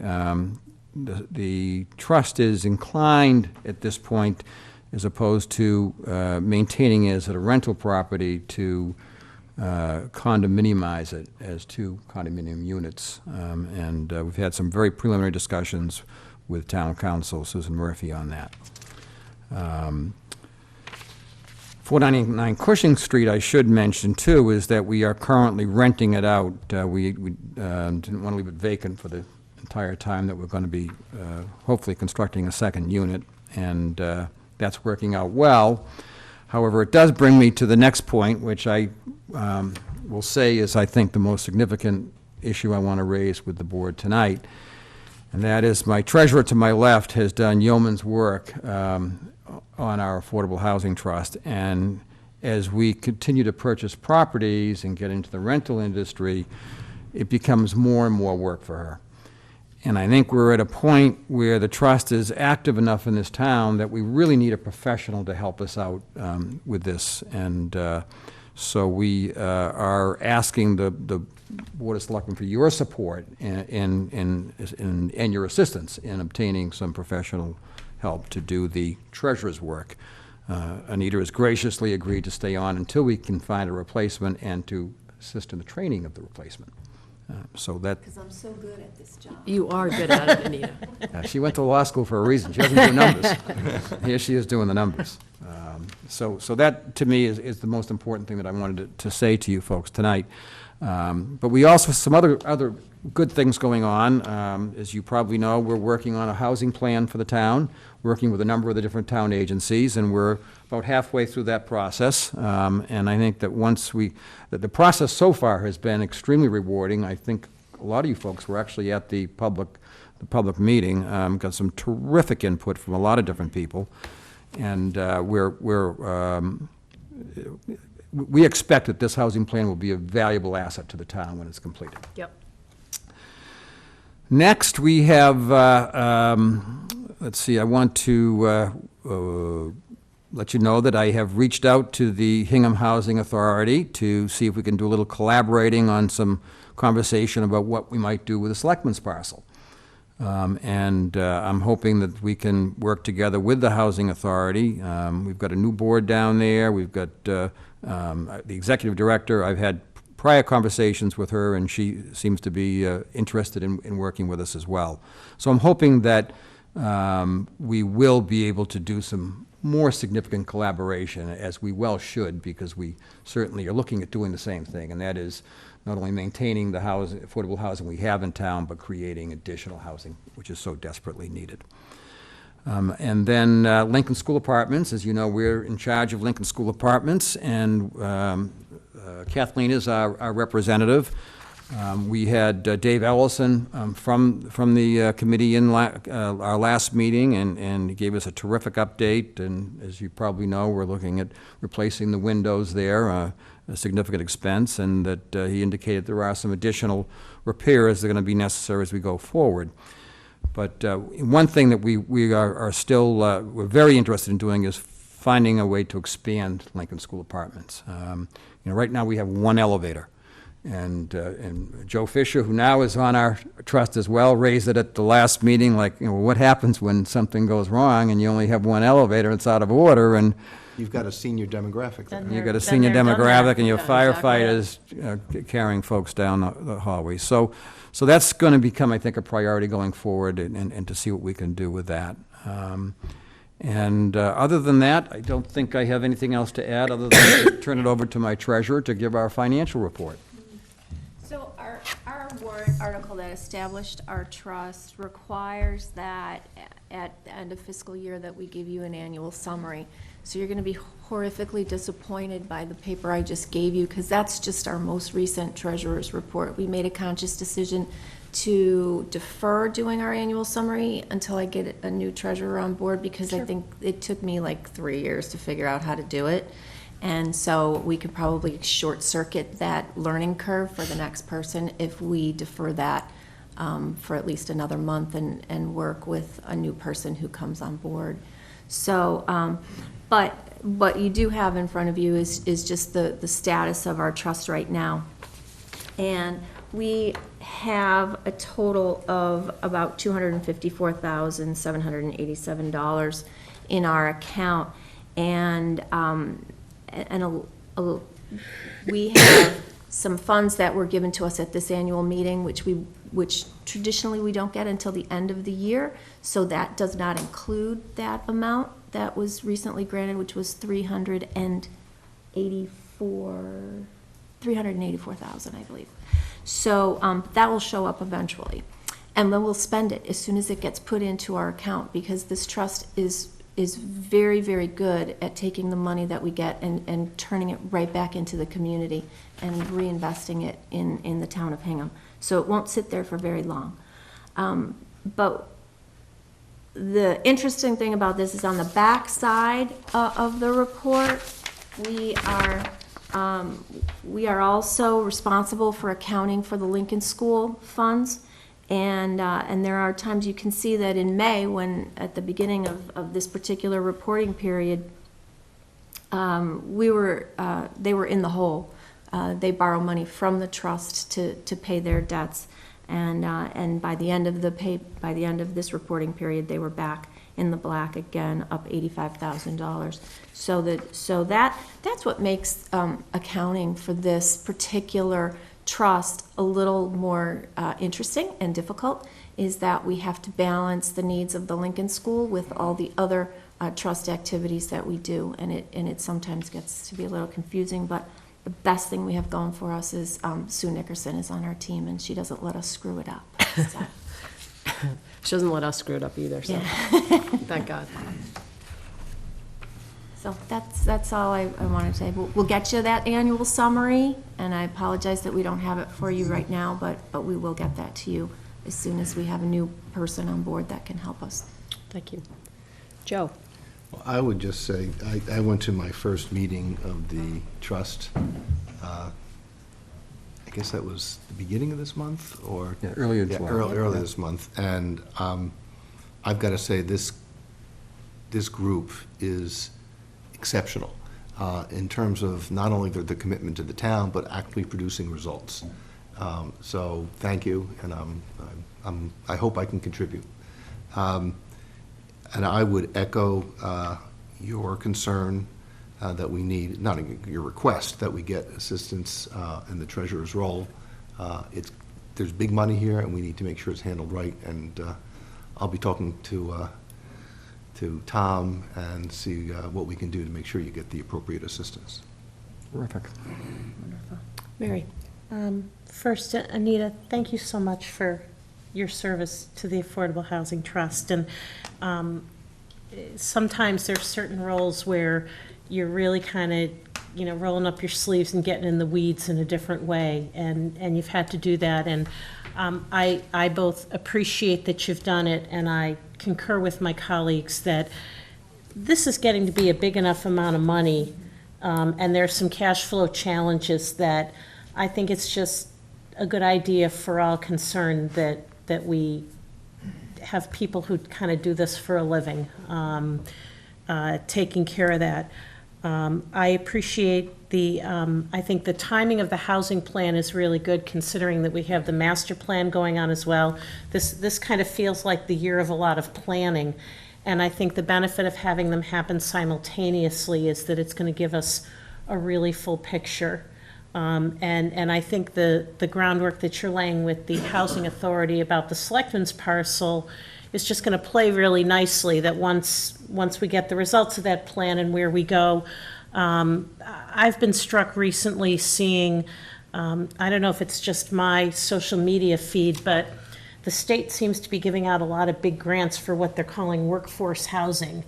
And I've been sort of intrigued by it. I don't know that it necessarily fits the niche of affordable housing, but it sort of caught my attention. So I'm looking forward to us as a town kind of exploring that, whether it's through the Affordable Housing Trust or another group. I don't know if the Lincoln School Apartments, I'm trying to think, is it paid off in like 6 or 7 years? 24? I think it is less than that. Yeah, I think it is less than that. I think it's So 24. I would just say that, and I would remind the community that, when the town bought the Lincoln School Apartments, we said, hey, the cash flow is going to be a little tricky, especially in those first few years, but when the mortgage is paid off, a lot of things are going to come to fruition, and we financed the Lincoln School Apartments for 20 years. So I think that's going to create some opportunities as well, as we look to not only taking care of the physical plant that's there right now, but looking at expansion opportunities. I think that's going to be a really exciting time for the town and for the trust. I agree.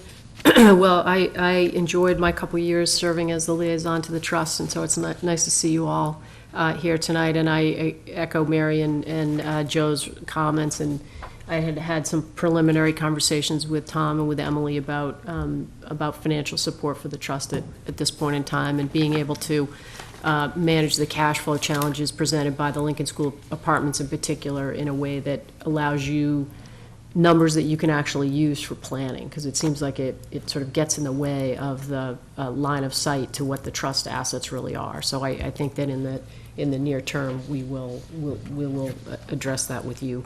The projects you have going are exciting, and I would agree with Joe. I think it's one of those committees in town where I enjoyed going because there was action taking place, and so it's I think a great group to work with, and you take your charge seriously, and you're making plans and executing the plans and putting affordable housing into the community, which is the role of the trust. So appreciate it.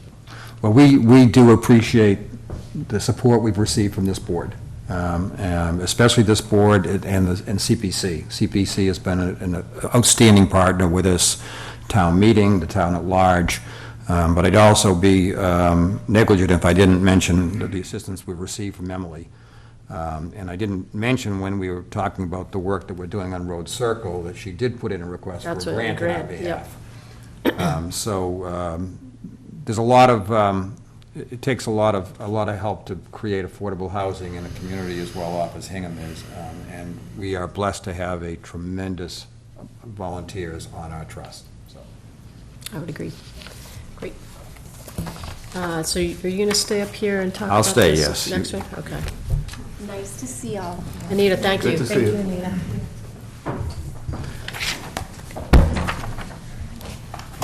Okay, so this is 270 Central Street.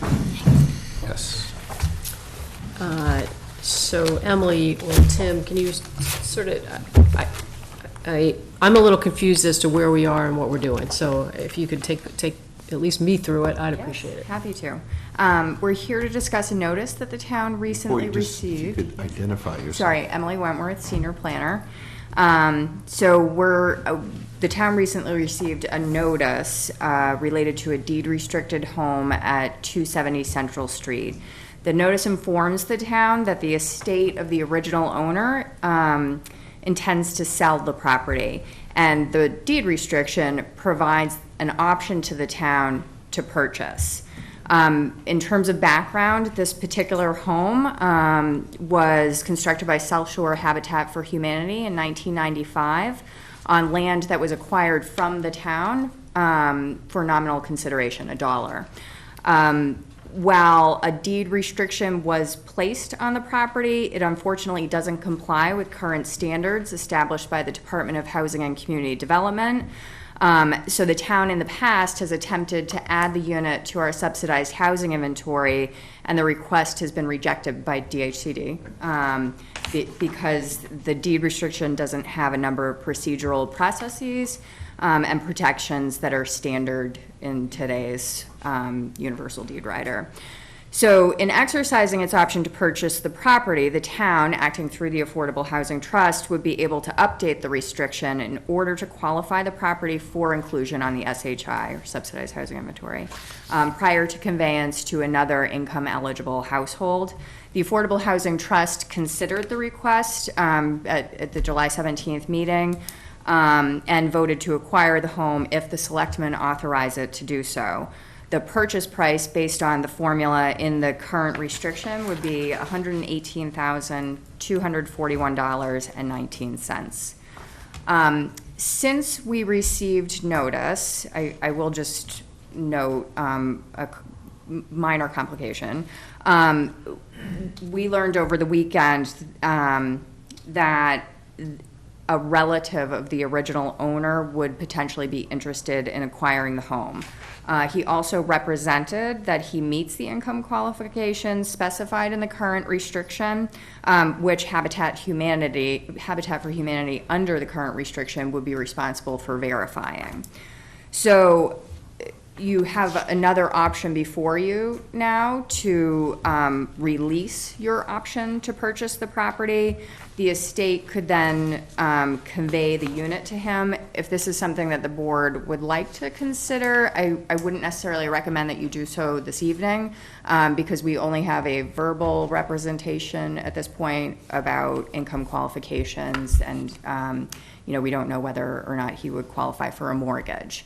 I would note that the disadvantage to that would be that the unit would remain ineligible for inclusion on the subsidized housing inventory. If the Selectmen were instead in favor of acquisition and wanted to exercise its option to purchase, the town has an opportunity to finally bring the restriction up to current marketing and monitoring standards, qualify the unit for inclusion on the SHI, and in terms of impact, just to remind you, for every one unit we add to the subsidized housing inventory, every affordable unit, it offsets construction of 10 market rate units. So it's meaningful in terms of public benefit. So those are the considerations before you.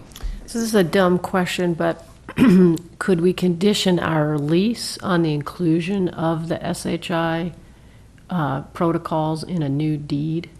So the problem would be that selling it to a relative of the original owner would violate affirmative fair marketing laws, so it would not be eligible for inclusion on the SHI. Okay, so, but we're releasing, we're not selling. Unless it's by lottery. Yeah. Oh, right, we would have to do it by lottery. Okay, okay, so we can't. So if we release, we just release.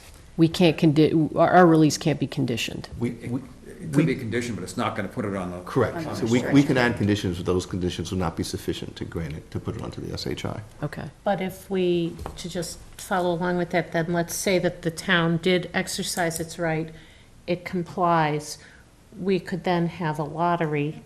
And I guess my question would be that in that lottery process, is it everybody who qualifies gets one chance in the lottery, or is there any, are there any other options? There are preferred pools generally. Yep. So this property is a three-bed, or at least the wastewater system is designed for a three-bedroom. So the preferred household size for this type of home would be 4 persons. So, all those households that have the appropriate sized family and meet the income, limitations will be placed in a pool. If ultimately there are none that have the appropriate size, or none of those selected opt to acquire it, there'd be another pool. You'd go down the chain to a smaller household. And so do we think that prior to August 30th, you'll have a little bit more information about this recent development? Yeah, I think, and there are representatives of the estate and the interested buyer in the room, but I think we can work with them and Habitat to see whether or not they would be qualified, if that's something that you want to leave on the table. So, and again, maybe just getting late, and I'm just not understanding it, but would we be able to maintain a similar option with respect to a subsequent resale if we were to agree to this release? Would we get another bite at the apple when and if this subsequent sale would go through? Yeah. Yes. Yeah, the current deed restriction would. So in some ways, if we were able to work out something with the family of the current owner or the estate, it's a little bit of a timing issue. No, I think we'll be able to work with. No, what I'm saying is, I'm sorry, I'm not articulating it 10:15. Our ability to include this in the SHI would be delayed. It would be. So for instance, the original owner owned the property for 24 years. Yep. So there's the potential that it could be decades. Yeah. Okay. Do you have anything else at this point? No, it's just kind of helpful to get walked through it. Yeah. And as well as the new developments. So will this be coming up on a future agenda? Is that what we'd? Well, no, I think the initial decision is whether or not we want to move forward and exercise our option to purchase. Right. And my understanding of this, that when it was the property was deeded to Dorothy, is it Warren? Warren. This is not the sort of deed where there's any intention or expectation that it goes to the family. That in fact, the expectation was that it would go back to the town to go through a process. I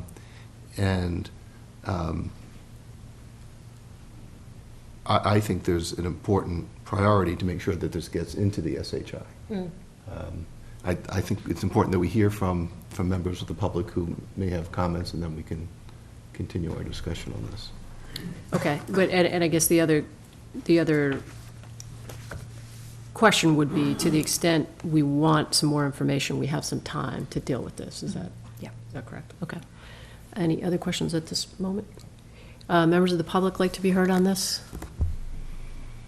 So what I'd ask you to do is come to the podium, state your name and address, and if you could address your questions to me, then we'll figure out if there's somebody up here who should respond. Okay, my name is Mark Civitarese. I live at 2 Robert Street in Walpole, Massachusetts. My mother was the owner of 270 Central Street. We acquired the house in like 1995 through Habitat. She's had the house, it was about 24 years up until when she passed away. We've obviously made a lot of memories there. My brother Jason, who's here, would like to talk about purchasing the house. He's lived there, since they bought the house. He still lives there. He was helping my mom before she passed away, with bills and all that stuff. We'd like to keep the house in the family if possible, for him. Just, it means a lot to him. It would mean a lot to us. It'd be nice to be able to still go visit the house on holidays, stuff like that. So, that's, I don't know. This whole thing's very confusing. Yeah. No, it's confusing for us too. Yeah, so it's, I'd like to sort of get it resolved whichever way it can be resolved. It benefits me in no way, financial or anything, for my brother to get it. I know it would mean a lot to him, so it would be nice to keep it in the family. Great. So Thanks for being here. Yeah, no problem. Thank you. And also, please accept our condolences. Oh, thank you. Yes, and give your mom. That's it, unless you guys had any questions or? No? Okay. Thank you. Thank you.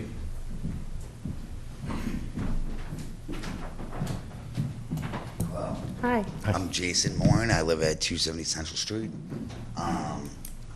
Just a follow up with him. I would like to continue to live in the home and pay, full market value, full value for it, and remain a member of this community. Sorry. I grew up in Hingham. It's my home. I'd hate to leave it. We hear you. Yep. Thank you for being here tonight. Thank you for standing up. Anybody else on 270 Central? Okay. I would like to spend a little more time. I still don't know if I fully understand the mechanics. I didn't have time to talk to Susan today about this. Talk to her about other things, but not this.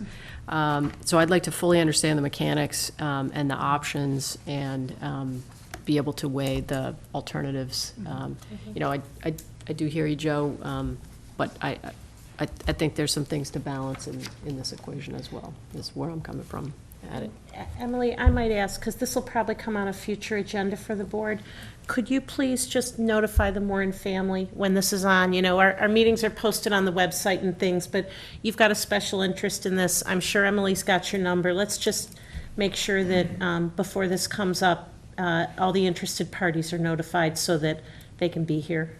And does Habitat have any view? Like, does it make sense to make sure they're aware of this? Yeah, they are aware. We've been in touch. They were letting us work with the, counsel for the estate. We'll be bringing them back into the conversation as we start to work through income qualifications, just to see if it is in fact an option to transfer it to Jason. Yeah.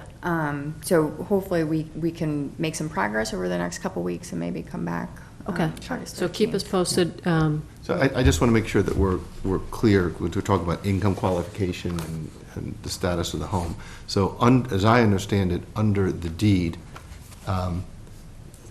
there are restrictions on who is even allowed to acquire the home.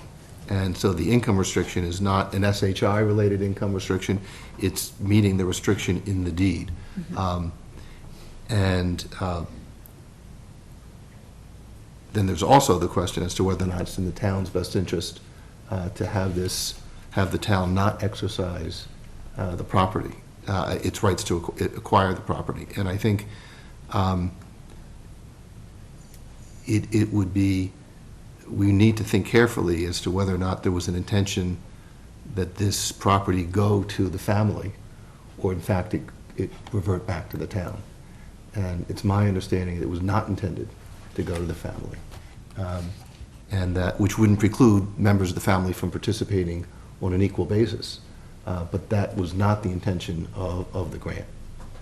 I hear you on it, and it's not, well, we can talk about it, right? It's not going back to the family. It would be going back to a family member who meets the specific requirements articulated in the deed.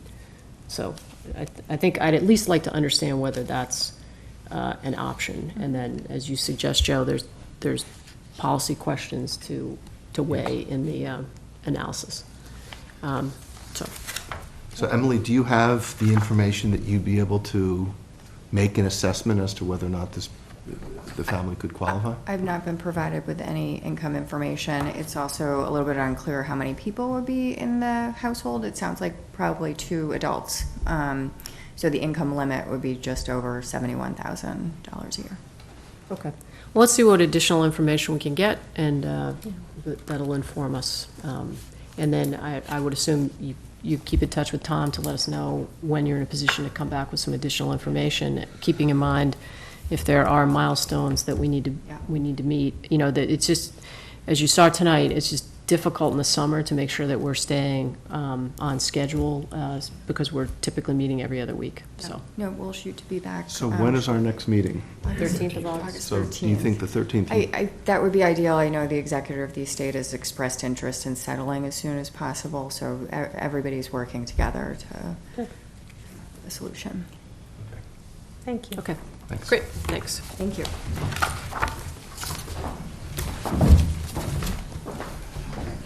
Thanks for being here. Thanks very much.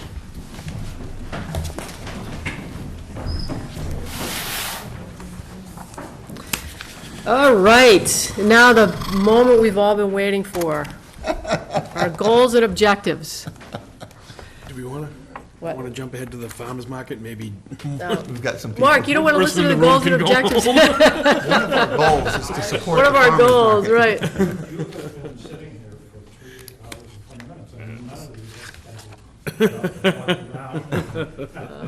right. Come on up, Mr. Collings. Thank you. So you're here for a proclamation and for a grant of permission for Station Street.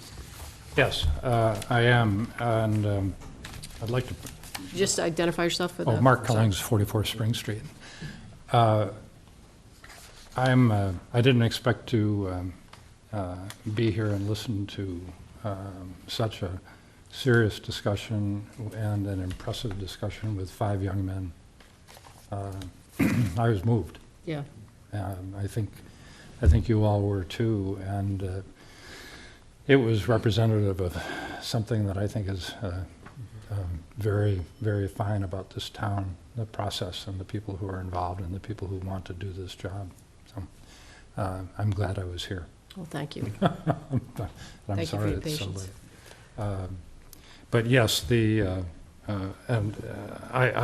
I sent in some graphs and data. Yep. Yeah, we don't need to go over that unless, rather than me saying a bunch of things about it, I'd be happy to answer questions and all. But the market is doing well. It's been a challenging season, as I think we all can appreciate with the construction site down there. But we made a significant change to the footprint last week due to a citizen's complaint. It worked out great. It turned the market into a more compressed, I guess you will, long and linear marketplace with narrower aisles that the vendors and patrons actually, they liked. And last Saturday was our biggest day of the year. And it was, what began as something of a frustrating item turned out quite well, with the downside that the footprint took up more of the parking lot than, and chews up parking spaces that we otherwise need at the peak season. But I also, I just want to thank everybody who's been involved at the town level, and DPW Health Department, particularly the Hingham Police Department, and the detail officers that come every week and have made a big difference in traffic flow, which we don't often have real problems. We rarely have real problems. We have short periods of congestion and some frustration, and they vanish after 10 minutes or so because people are cycling in and out. And but the amount of cooperation we've had from all of the town agencies and our work with the trustees of the bathing beach has also been very good. So, and yes, again, it's late, and we would love to have the August 10th declared Hingham Farmers Market Day. It is at the end of the National Farmers Market Week and recognizes the importance of agriculture, our own contribution to agriculture in Massachusetts, and local produce and locally produced products. We're very proud of our little endeavor. I mean, I've been to the farmer's market several times. I was there to ring the opening bell. Yes, you were. That's always a... And I have been recruited to read this proclamation. Go for it. On Saturday morning. And I've got to say, I mean, the comments I hear are just glowing from those buying and from those selling. And it's really just, it's been a tremendous success, so thank you. Thank you, Joe. And I think it's been a tough season. You know, I think you've made the best of some challenges, but I've also talked with some of the growers and the farmers, and I think it's been a tough season for them as well with the early rains.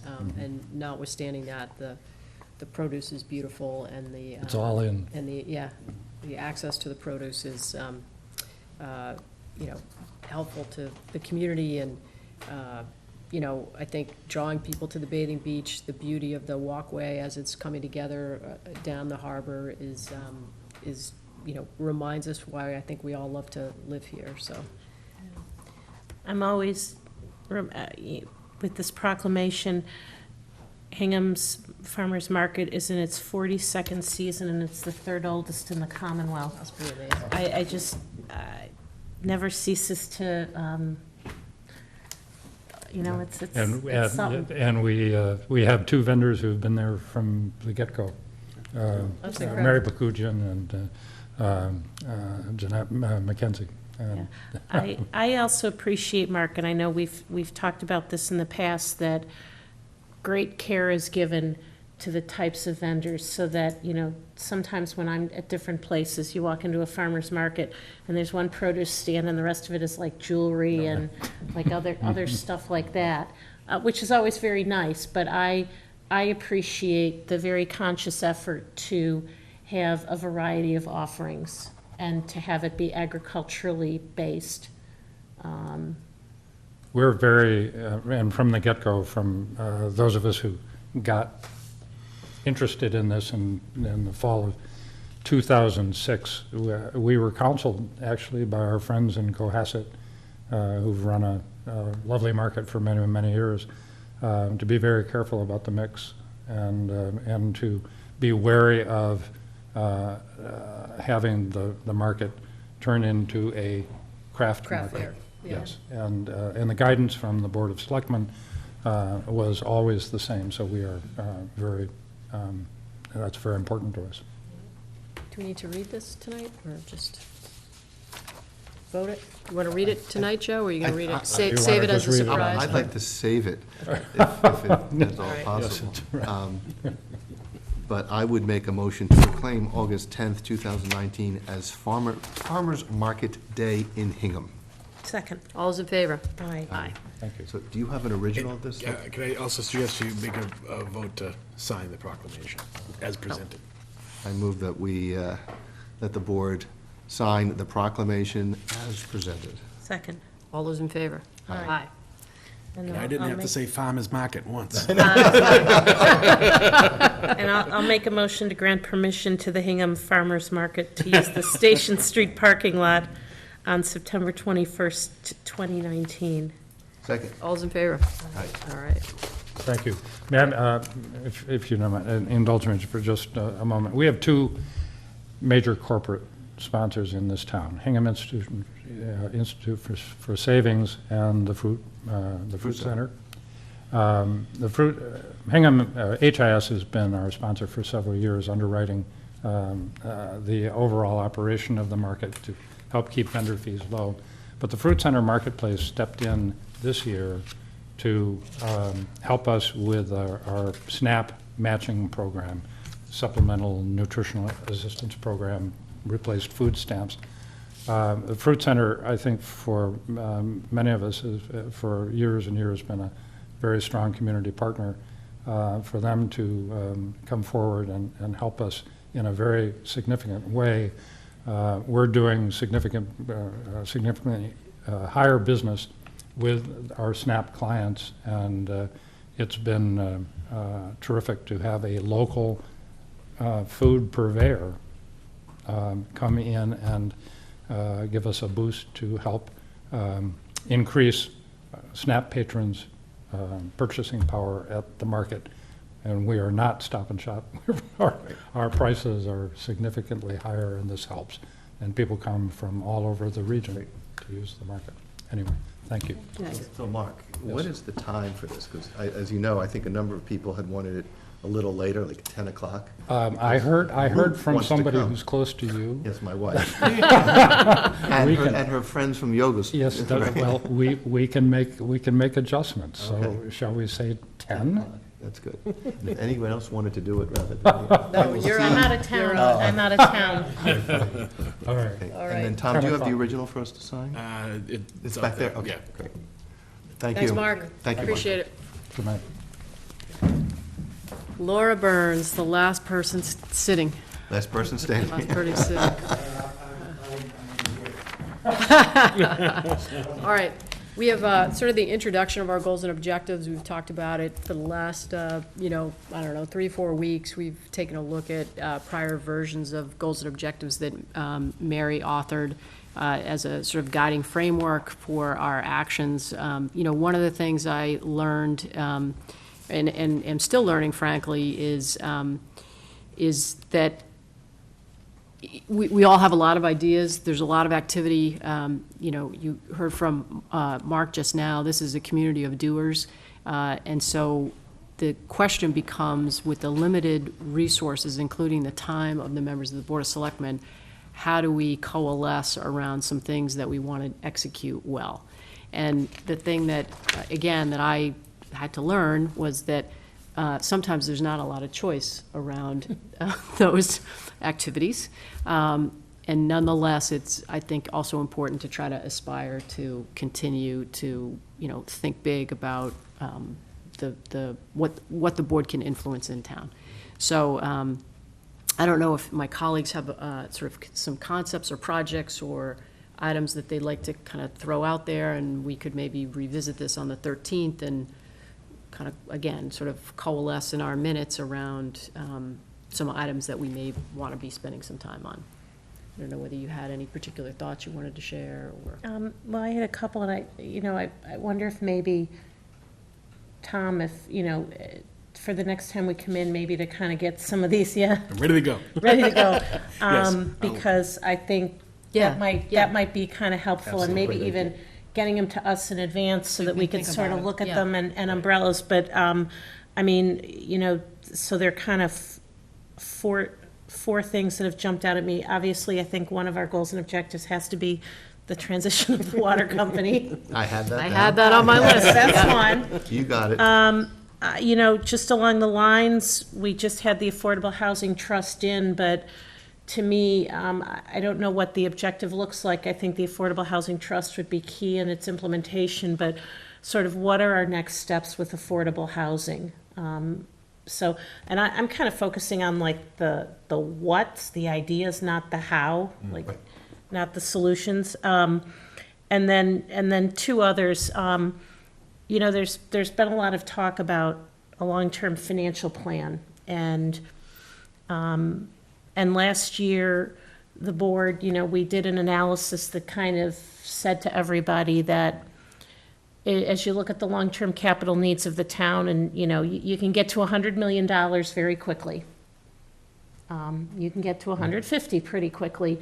The truth is that while we have, some excess fund balance and some other things, major capital investments in excess of, $15, $20 million are only going to be done with a tax increase.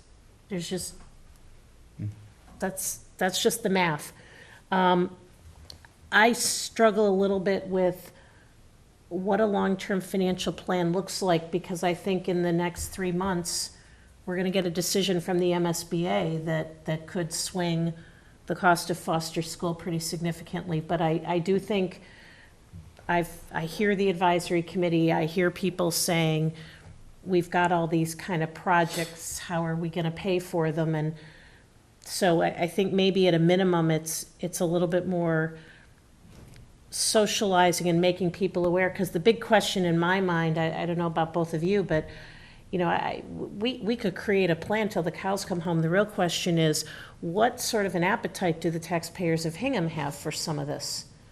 And with 45% of our population over 65 and on fixed incomes, to me, it kind of starts with that. So it's a big bucket. I don't kind of know what it looks like. But I would say that a small piece that's a discrete thing, and Karen, it came up last year during budget and warrant season, is we're starting to see these capital projects that are too big for so the capital outlay budget, Joe, was like $2.5 million. So it's police cars and stuff like that. So if you have a project that's like $500,000, there's a reluctance, and we heard it from people who said, well, I don't want to put that through capital outlay because it's going to eat up the whole capital outlay budget. And that means we can't replace the police cars. And so then it's becoming a warrant article, and it's not getting kind of some of the scrutiny that our capital does. So I'm not suggesting that's a long-term financial plan, but I think in last year's budgeting process, we identified a problem, or we identified a gap. And what we found was that it was being treated in different ways. And so to me, as part of our goals and objectives, we might want to have, this is kind of a small thing, but have some kind of a position on that, because I see as we go down the line that there are going to be more of those $500,000 to $1 million items.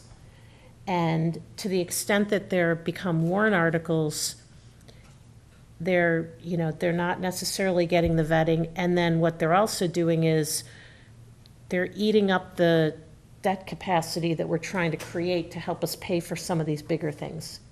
And that may be the right thing to do, but it feels to me like we don't really have a consistent approach. Okay. So those were, in addition, I mean, we've got all the ongoing stuff, protect the bond rating, all that other good stuff. Right, that doesn't go away. That doesn't go away.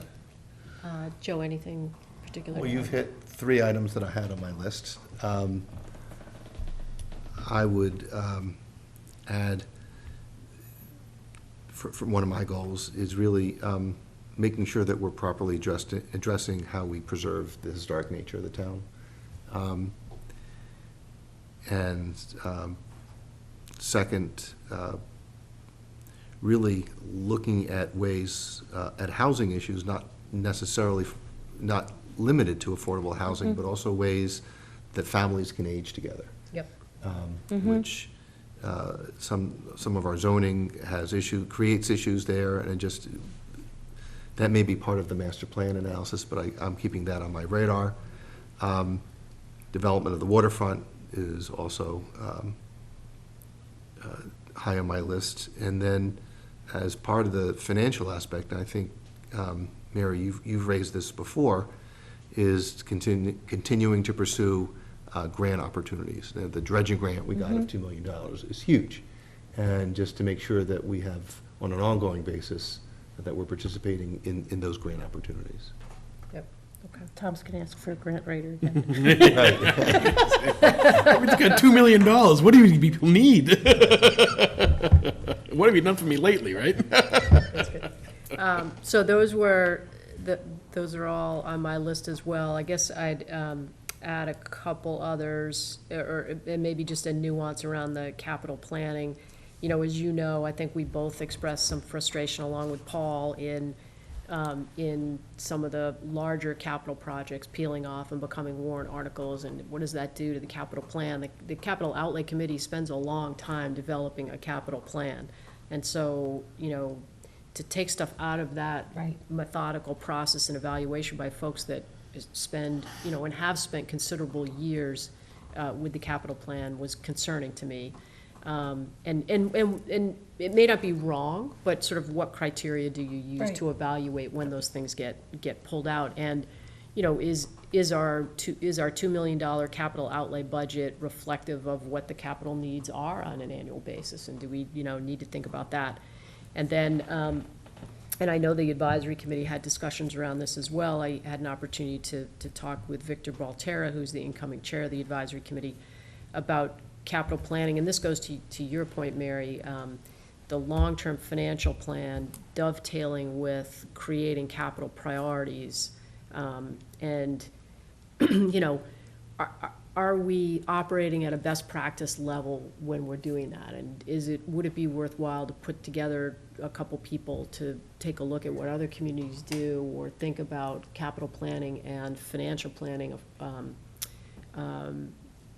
processes that may, to your point, help us prioritize and evaluate and socialize in the very near term, very, very significant capital investments that the town's gonna need to make. And to be able to present, you know, some alternatives to folks, like, okay, you know, we can't afford all this all at once. We've got to be able to prioritize, and what does that criteria look like? You know, is it, you know, failing buildings? Is it public safety? Is it schools? Like, you know, I'm with you. I share a great deal of concern about, and I don't think that we are different, frankly, from other communities in the Commonwealth where we've all tended to build at certain periods of time, and those buildings now, you know, their useful life is coming to an end. And I also think there's been an evolution in some of the services that communities are expected to deliver, and where, you know, what's the physical plant look like? What does the parking look like? The mission can change. The mission can change. The municipal mission can change. So I think, you know, I think that that's an important, it's project driven and it's financially driven. Yeah, and it might be, and we can, you know, we should all kind of think about this. There's an aspect of this, like, you know, as far as the financial planning goes, like I'm trying to think about what are the policymakers' lanes and what's administration's lane, because, you know, Tom, as the CFO of the town, you know, you're responsible for capital planning, for capital budgeting, so I'm just trying to think about what parts of this are Right, that's a part good of point. kind of your job and staff responsibility. Yep. And what's a And then what are policymaker the job? policymaker jobs, and is there, you know, do you sort of separate those? Because I read and thank you for sending the advisory notes around. I think, as I've talked to people about long-term financial plan, it means different things to different people. And I do think there's an aspect of, we also kind of have to be realistic, which is, you know, unless we want to raise people's taxes by a really considerable amount, we just can't afford to do all this stuff in the next 3 years. We just can't. And so, you know, I'm trying to think about how do we take all those sort of different concepts and put them together into something, because there's value in seeing what peer communities do, because they face these challenges. There's benefit in kind of laying a roadmap for people. And I also think that we have a financial policy that speaks to how we use our money. And again, we want to be thoughtful about making recommendations that in some way kind of butt up against that. Yep. Because that's the advisory committee's policy. So Yep. we gotta, you know, I think some of this is figuring out what the different lanes are. Yep. So maybe, you know, to the extent we do coalesce around this, we think about maybe you and Michelle spending some time on, you know, developing a framework that we could consider. But, and then my last, I guess what I'm calling my aspirational goal is, you know, I'm really proud of the work of the Energy Action Committee and the Green Community Initiative, and I think it's presenting some challenges for the town to decide where they are on climate change and conservation and carbon neutrality. And I guess I'd like to be able to evaluate, potentially with the Energy Action Committee,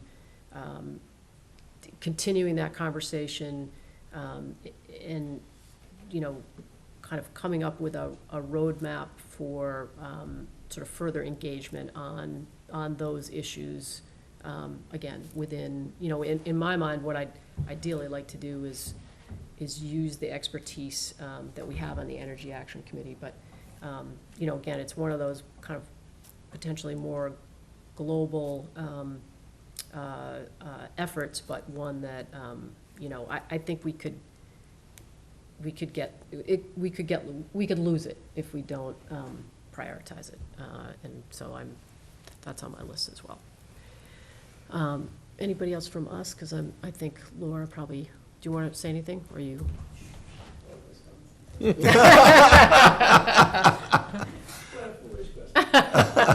Come on up. We love your candor. Laura Burns, 479 Main Street. You all know why I'm here, because I've spoken to each of you about it.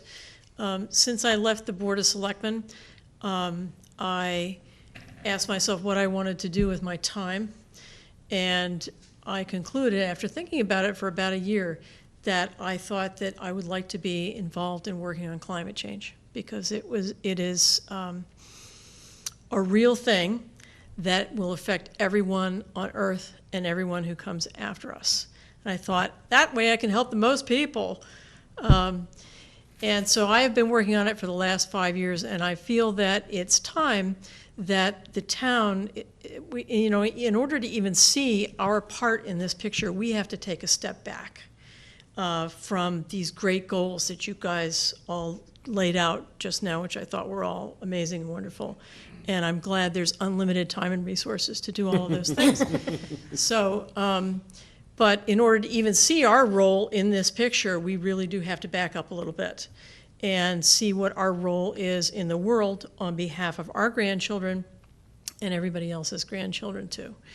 And so a number of states, 2 states, California and New York, have set themselves goals of reaching the goal of net zero emissions by 2050. That is the goal that's recommended by the Intergovernmental Panel on Climate Change last fall. That's down from 80% emission reduction by 2050, which was the goal they set 10 years ago. If we had all been doing what we were supposed to have been doing in that time, maybe we wouldn't have had to move the goalposts, but the goalposts have been moved for us. So California and New York already have these plans.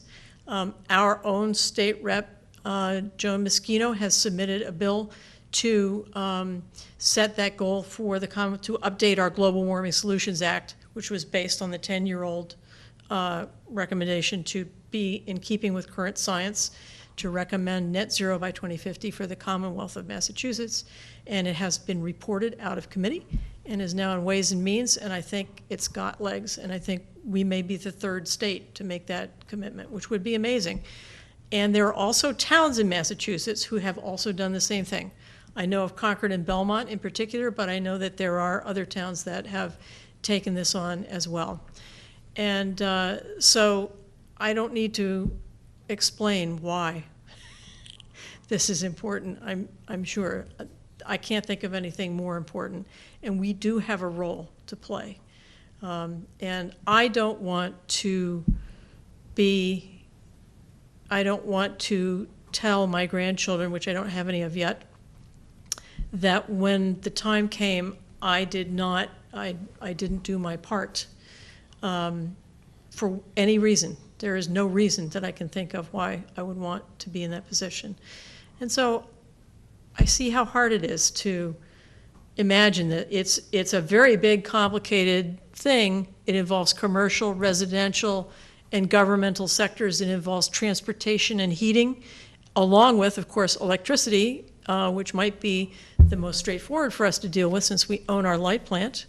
But it's very complicated and big and huge, and love the idea of getting the Energy Action Committee involved if that's okay, since it's not in their remit currently, but maybe it could be. But I strongly hope that you'll put this at the head of your list. Thanks. Thank you. Before you step down, the talk is not bringing it to zero, it's to bring it negative.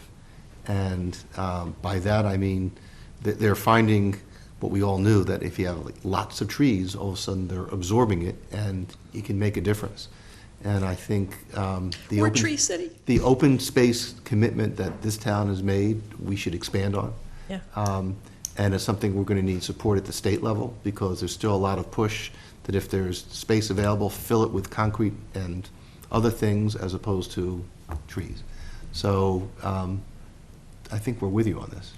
I forgot to mention that I do represent a small group of citizens who've been working with me on developing this, and we did meet with Tom a few weeks ago. None of them could be here tonight, but we will be here to support you in your efforts if you choose to set this goal. Great. Thank you. Thank you. Thanks for staying, Laura. You know, if you think about kind of this list, it covers kind of the gambit of, I'm thinking of kind of those pillars of, like, you know, there's a sort of financial financial sustainability, which has to do with the long-term planning and, you know, grants and revenue generation and this capital, you know, how we deal with capital. There's kind of the, you know, promoting the general welfare, which has to do with climate change and historic preservation. So maybe Tom, kind of taking those kind of pillars, if you will, and arraying this, because I think what it might also sort of see is if we've got the right balance of sort of the financial metrics versus the cultural, environmental kind of stuff. Agreed. Well, this is great, and I appreciate the thought that both of you put into this, and you know, I think it is important on an annual basis to kind of take some stock, because I do think you just kind of get going on the treadmill, and if you're not cognizant of you know, some of the things you don't want to leave by the wayside, you know, the week's gone by again and you haven't gotten to it. So, you know, there's also with some of these things we're talking about, there are opportunities not just with staff, but with standing committees. Yeah, I agree. And I think they've always in the past been receptive and open to helping support some of these things. So all these great people we're appointing to committees. Great, I agree. So I think we have a few more votes tonight. The paving contract? Thanks, Laura. Thank you. Paving contract, yep. So this is the Paving Markings, Inc. The amount of the contract is $65,000. And it's valid just through the end of December? That's right. I've asked Tom, you know, I said in the last year or so, we've just kind of extended these contracts. I'm kind of a fan of every 2 or 3 years, just putting them out to bid again. I think it's a I think great it's idea. time. I agree completely, it's time, yeah. But notwithstanding that, we'll I'll vote on this one. Make a motion to authorize the chair to sign the contract extension with Markings, Inc. for item number 6, pavement markings, for an estimated contract value of $65,000. This extension is valid through the contract extension period ending December 31, 2019. Second. All those in favor? Aye. Okay, and are we voting this school bus contract? Yes. Okay. So can you take us through that? I know John dropped it off. Oh, was this the one? We had this one, okay, go Yes. ahead. So this is a lease for a school bus. Okay. Something in my eye. All right, I found it. That detailed enough? Yeah, thanks a lot. It's only 11 o'clock, let's go. I know. My first meeting today was at 7:45. Then you had me at 9 o'clock. So this was, this is coming to us because we're the procurement arm, Yes, right? yeah, you have the authority to enter into leases. So John's gone through the lease? He has. Okay. And this was,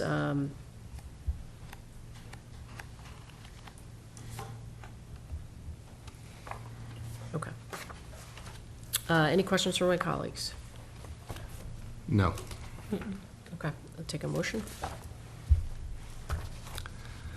I move to authorize the chair to sign a 5-year lease agreement with Wells Fargo Equipment Finance, Inc. for the lease of a 2020 ICCE school bus. Second. All those in favor? Aye. Aye. Okay.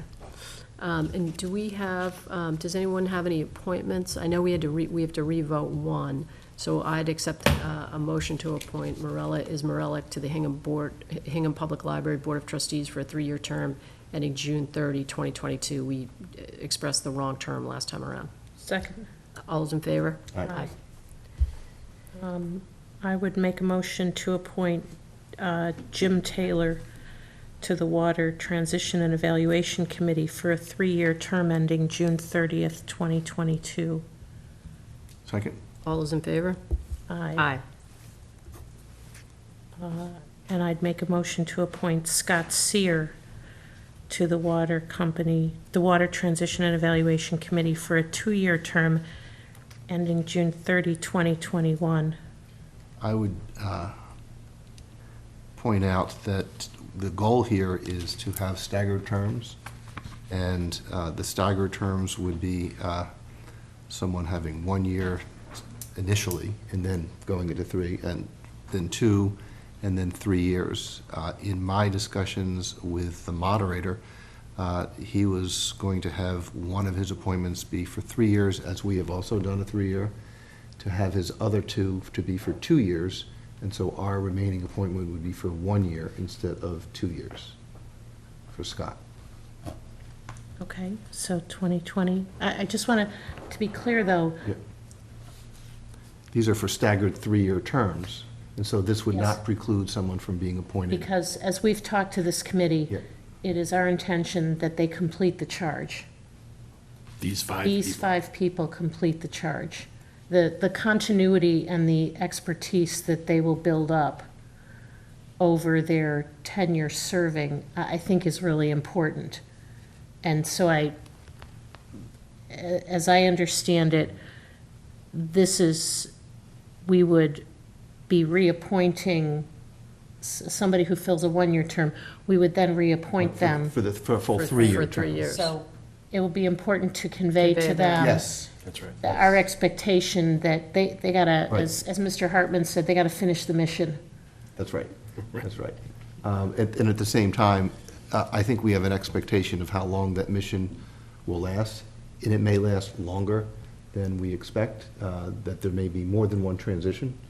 And so I think this board needs the ability and to convey the expectation that there may be a time that we will put different people on.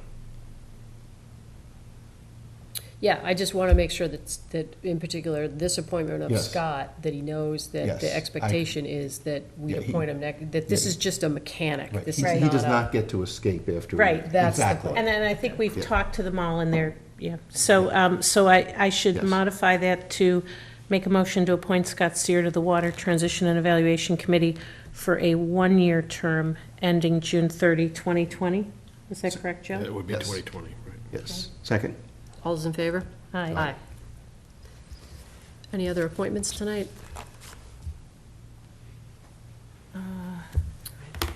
So I had, I want to make sure I Oh, get here it this.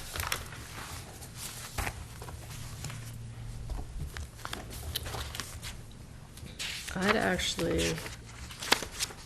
let's see where it is. Does anyone have an appointment to the Bear Cove Park Committee? I had. Go ahead. I was going to make a motion to appoint Lauren Murphy to the Bear Cove Park Committee to fill an unexpired term ending June 30th, 2022. Second? All those in favor? Aye. I was actually wanted to appoint Ray O'Neill to the Bear Cove Park Committee to fill an unexpired term ending June 30, 2022. Second. All's in favor? Aye. Aye. Okay. I had a couple of appointments to the Veterans Council. So I would like to move that we reappoint Thomas Burbank, Janine Suchecki, and Joe Gregg to the Veterans Council for a 3-year term ending June 30, 2022. So there's no staggered terms there, it's all? There are, but these are okay, the got it. appointments that are coming Okay. up. Second, okay, second. All those in favor? Aye. The third one was Greg, right? Joe, his name is Joe Cragg. Gragg, Gragg. I would make a motion to appoint Benjamin Delu to the Veterans Council for a 3-year term ending June 30th, 2022. Second. All those in favor? Aye.